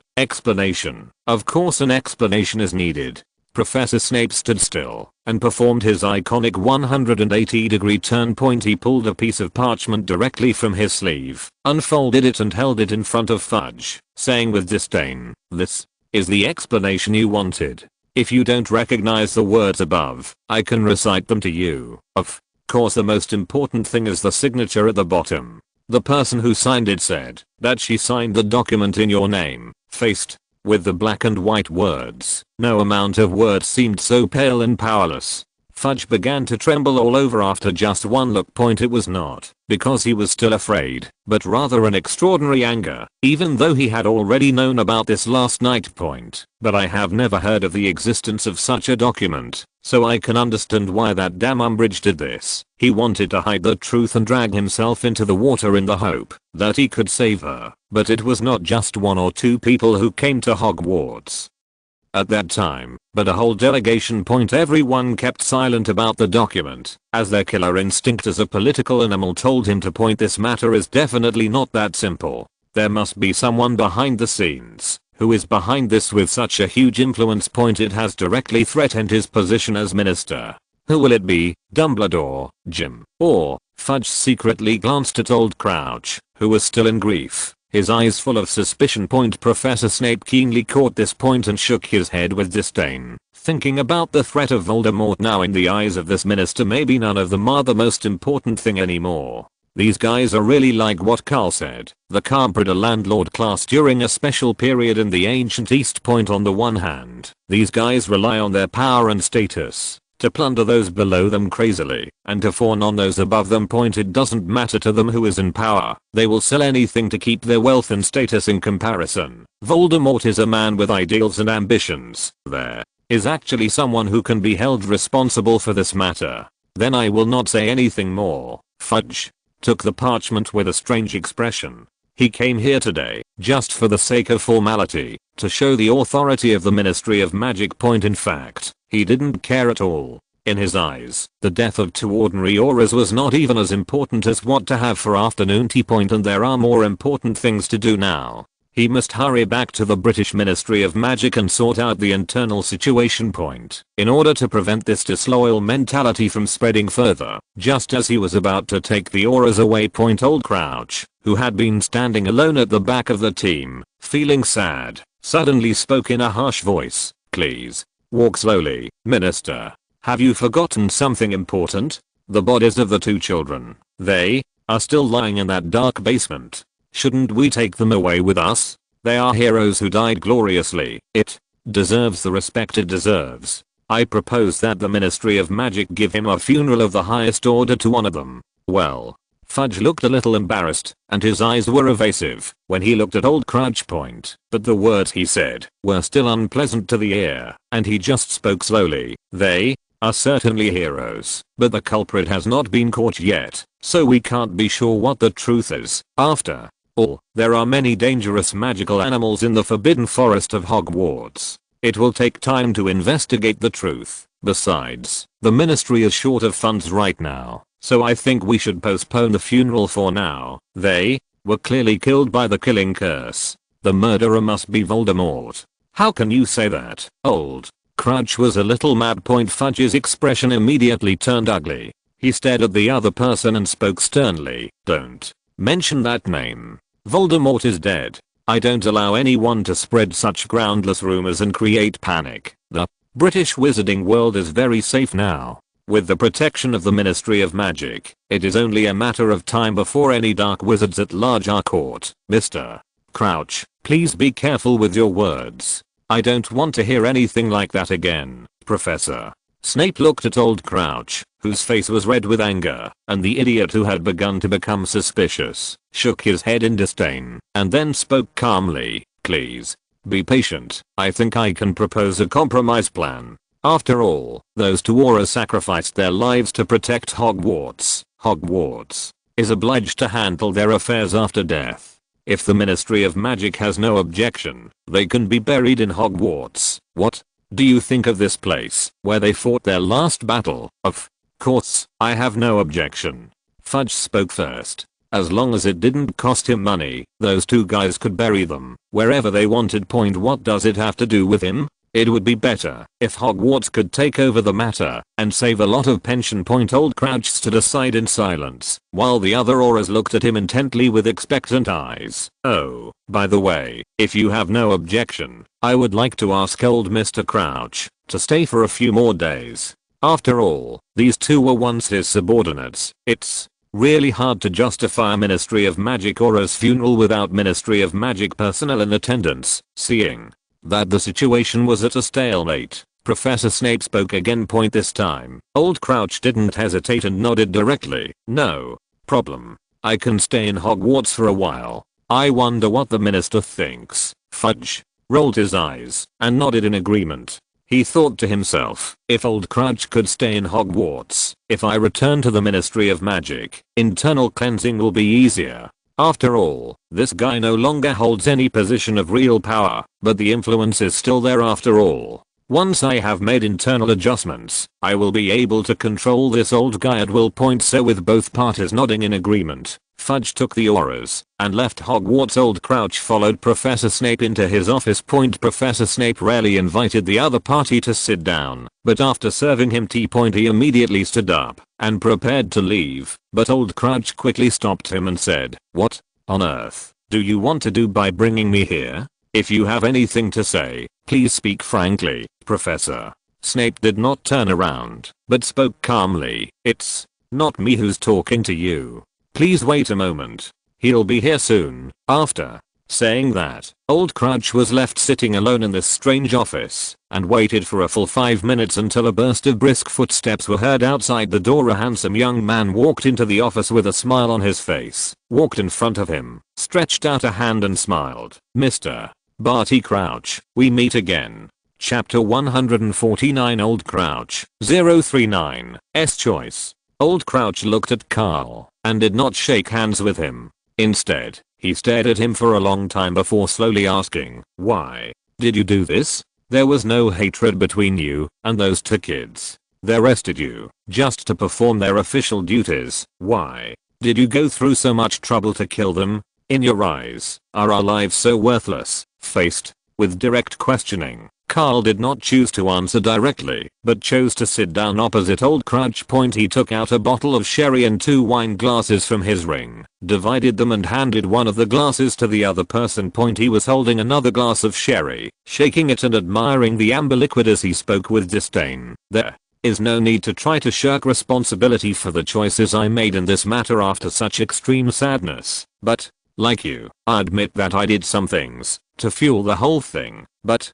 so what? I chose to remain silent and watch the tragedy happen. What about you, dear Mr. Barty Crouch?" Karl paused for a moment and looked at the old man opposite him without any guilt, his sapphire eyes sparkling. "Silence is also a language. not speaking doesn't mean you have nothing to say. You had a chance to stop this, but you make your choice, and when tragedy strikes, all bystanders become accomplices. Please allow me to reject your accountability. You and I are both murderers. Karl's sophistry left Old Crouch silent. He could certainly feel that there were loopholes in the words of this young man. But even such a flawed sophistry still lifted his last fig leaf. What the other party said was right. I was the head of the delegation at that time, and I could fully represent the top leader on the scene. Stopping Umbridge from doing evil would also save the lives of the two children. But he didn't do that. He chose to escape again. The price he paid for doing so last time was his own children and career. The price of doing so this time is two innocent young lives. There's no need to blame yourself. Those emotions afterwards are just a burden. Carol looked at the silent old man in front of him and said bluntly, instead of sitting here and regretting and making things difficult for yourself, you should just pass the blame on to others. That ugly pink toad and its owner, they are the culprits who should be held responsible for this incident, both from a factual and legal perspective. Don't forget that the toad has signed the document. Aren't you going to do anything? Or will you choose the same thing as before? Keep silent. Old Crouch raised his head with difficulty, his red eyes fixed on Karl, his mouth making a constant squeaking sound from the friction of his teeth. He was really angry now, like a boiler whose pressure had reached its limit and he didn't know where to release the huge energy.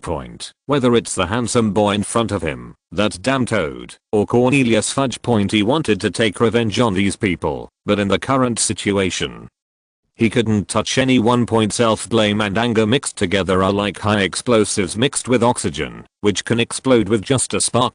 Cole was very good at starting fires. He looked at Old Crouch in front of him and knew how angry and desperate this old man was in his heart. I just need to channel this power and let it become a crazy Avenger after all. His next plan was something that no madman would have the courage to implement. Please make your own choice, sir. I, who am sitting in front of you, have many titles in the British wizarding world: the most wonderful magician of wealth, the greedy vampire, and the most peculiar student in Hogwarts 100 years. Of course, the most important thing is a devil from the Muggle world. This title is my favorite because devils are trustworthy. Only God needs the prayers of mortals, and he never appears. Demons only make deals, fair and just exchanges of equal value. By the end of his speech, Carol's tone had become very unfriendly, and he no longer even cared about the age difference between him and the other party. He stood up, lowered his head, and looked at the other person, asking with a firm look in his eyes, now, make your choice immediately. Will you choose to remain silent or start revenge? After that, Carol placed the other person's glass of wine in front of him again, and placed an invitation letter next to the glass. There's no need to worry about it. There are two simple options: drink this glass of wine and cooperate with me, or accept this invitation. After that, I will only have a week's holiday, attend the funerals of those two guys, and then go back to the Ministry of Magic to do what I need to do. So, now, make your choice. 3 times is the limit. I heard the boy in front of me say make a choice for the third time. Old Crouch knew very well that this might be his only chance in his life, and the clock on the wall was ticking. The wine in Karl's glass slowly disappeared until the last drop of wine was drunk into his stomach. Without a moment's hesitation, he put the empty wine glass on the table, stood up and prepared to leave. Before he took a step, he heard the crisp sound of clinking glasses behind him. Carol slowly turned around and saw the old man in front of him, who had already raised the glass of wine and was looking at him fiercely. I hope you can really do as you said and bring me something that will excite me. Old Crouch said this hoarsely and then drank the wine in the glass. After drinking, he threw the empty cup on the table, stretched out his right hand, looked at Karl and said, shouldn't we shake hands? It's nice to see you again, Mr. Hohenzollern. Carol didn't hesitate at all and just held the other person's right hand and smiled. It is an honor to see you again, Mr. Barty Crouch. Please take a seat and let us discuss the details of the transaction. The two sides sat down again, and Carol poured another glass of wine for the other party and asked at the same time, as a top capitalist, I always adhere to providing the best service to my users. I think what you want most now is Cornelius Fudge and our law's umbrage. Go ahead. I want to hear what my users think first. Hearing this, Old Crouch took the second filled glass without hesitation and drank it all in one gulp. Point with the power of alcohol, he roared without restraint. You must find a solution right now. I want Cornelius Fudge and his despicable subordinate to pay the heaviest price for this matter. As long as you help me kill these two guys, I will be directly loyal to you from now on, and I will be willing to do anything you ask me to do. Hearing this, Karl's face looked a little strange. He looked at the drunken old man in front of him and began to recall the information he had received about the other party before. Is there something wrong in some link? Could it be that this old guy is too old and his IQ has dropped after drinking some alcohol? How could he say such stupid things? Fortunately, Karl is always patient with his clients. He replied calmly, swelling his glass. I'm sorry, Mr. Crouch. I think you may be disappointed. I'm not a murderer like Voldemort. We usually don't kill people for no reason. Besides, in my plan, killing is the worst possible means. Compared to this, killing the heart might be more effective. Chapter 150 Arrest Target. Heartbreaking. Old Crouch repeated this word he had never heard before and looked at Cole with some confusion. Karl explained patiently. This is a transliteration of an ancient Eastern word. You can understand it as a more brutal psychological killing of a person. After all, the destruction and pain of the body have their limits, but the trauma and regret of the soul can continue endlessly. I think you may have more say on this point than I do. These words sobered Old Crouch up a lot. He thought about it silently for a while and felt that the boy was right. In the past 11 years, nearly 4,000 days and nights, he has lived in regret and self-blame all the time. It felt like someone was taking a knife and cutting off every piece of flesh and blood from my body, one by one. And I will not die. Every time I wake up from a dream, the sun rises and shines on my face. The flesh that had been cut off would grow back again until midnight, when he fell asleep, and the punishment would begin again. So he looked at Carol and asked without hesitation, then, what are you going to do? Killing those two guys would be too easy for them. Seeing that his customers were very satisfied with his concept, Karl also analyzed it in detail with great satisfaction. Don't be in a hurry. If you want to completely kill a person's spirit, you must first figure out what they care about most. If he is a lovelorn person, take away his lover. If he is a man with ideals, use reality to force him to give up his ideals. If he is a greedy person, then make him lose everything. You must first understand this. This time you answer it. Hearing this, Old Crouch thought silently for a while, then spoke slowly. Power. For Cornelius Fudge and the toad under him, nothing matters more than power. Compared to his wife, I think our minister may love his position more. The same goes for that toad.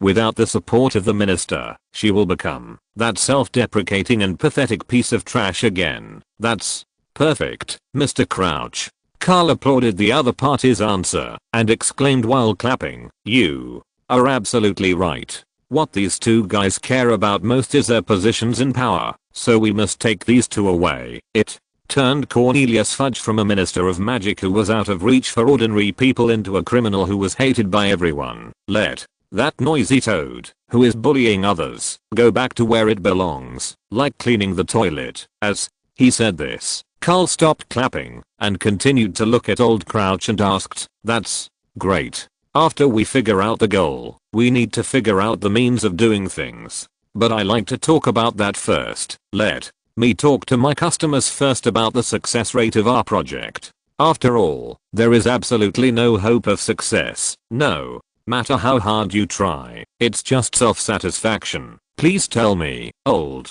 Crouch also got into Karl's rhythm and started asking for advice without any nonsense. Carol didn't mean to beat around the bush and directly took out a thick stack of file bags from his ring. After throwing it in front of the other person, he drank quietly on the side. Old Crouch took the file bag and opened it one by one to examine it carefully. As he read more, his eyes became wider and wider. Finally, he couldn't help but stood up and stared at Carol in amazement. These are all your pawns planted in the Ministry of Magic. How is this possible? How could you infiltrate the Ministry of Magic to this extent? Looking at old Crouch's surprised expression, Karl smiled and shook his head. You think too highly of me, Mr. Crouch. I have only been in the British wizarding world for less than a year. How could I possibly achieve this? These are simply the ministry officials who have issues with Mr. Fudge. They are the force we need to unite. Hearing this, old Crouch finally reacted.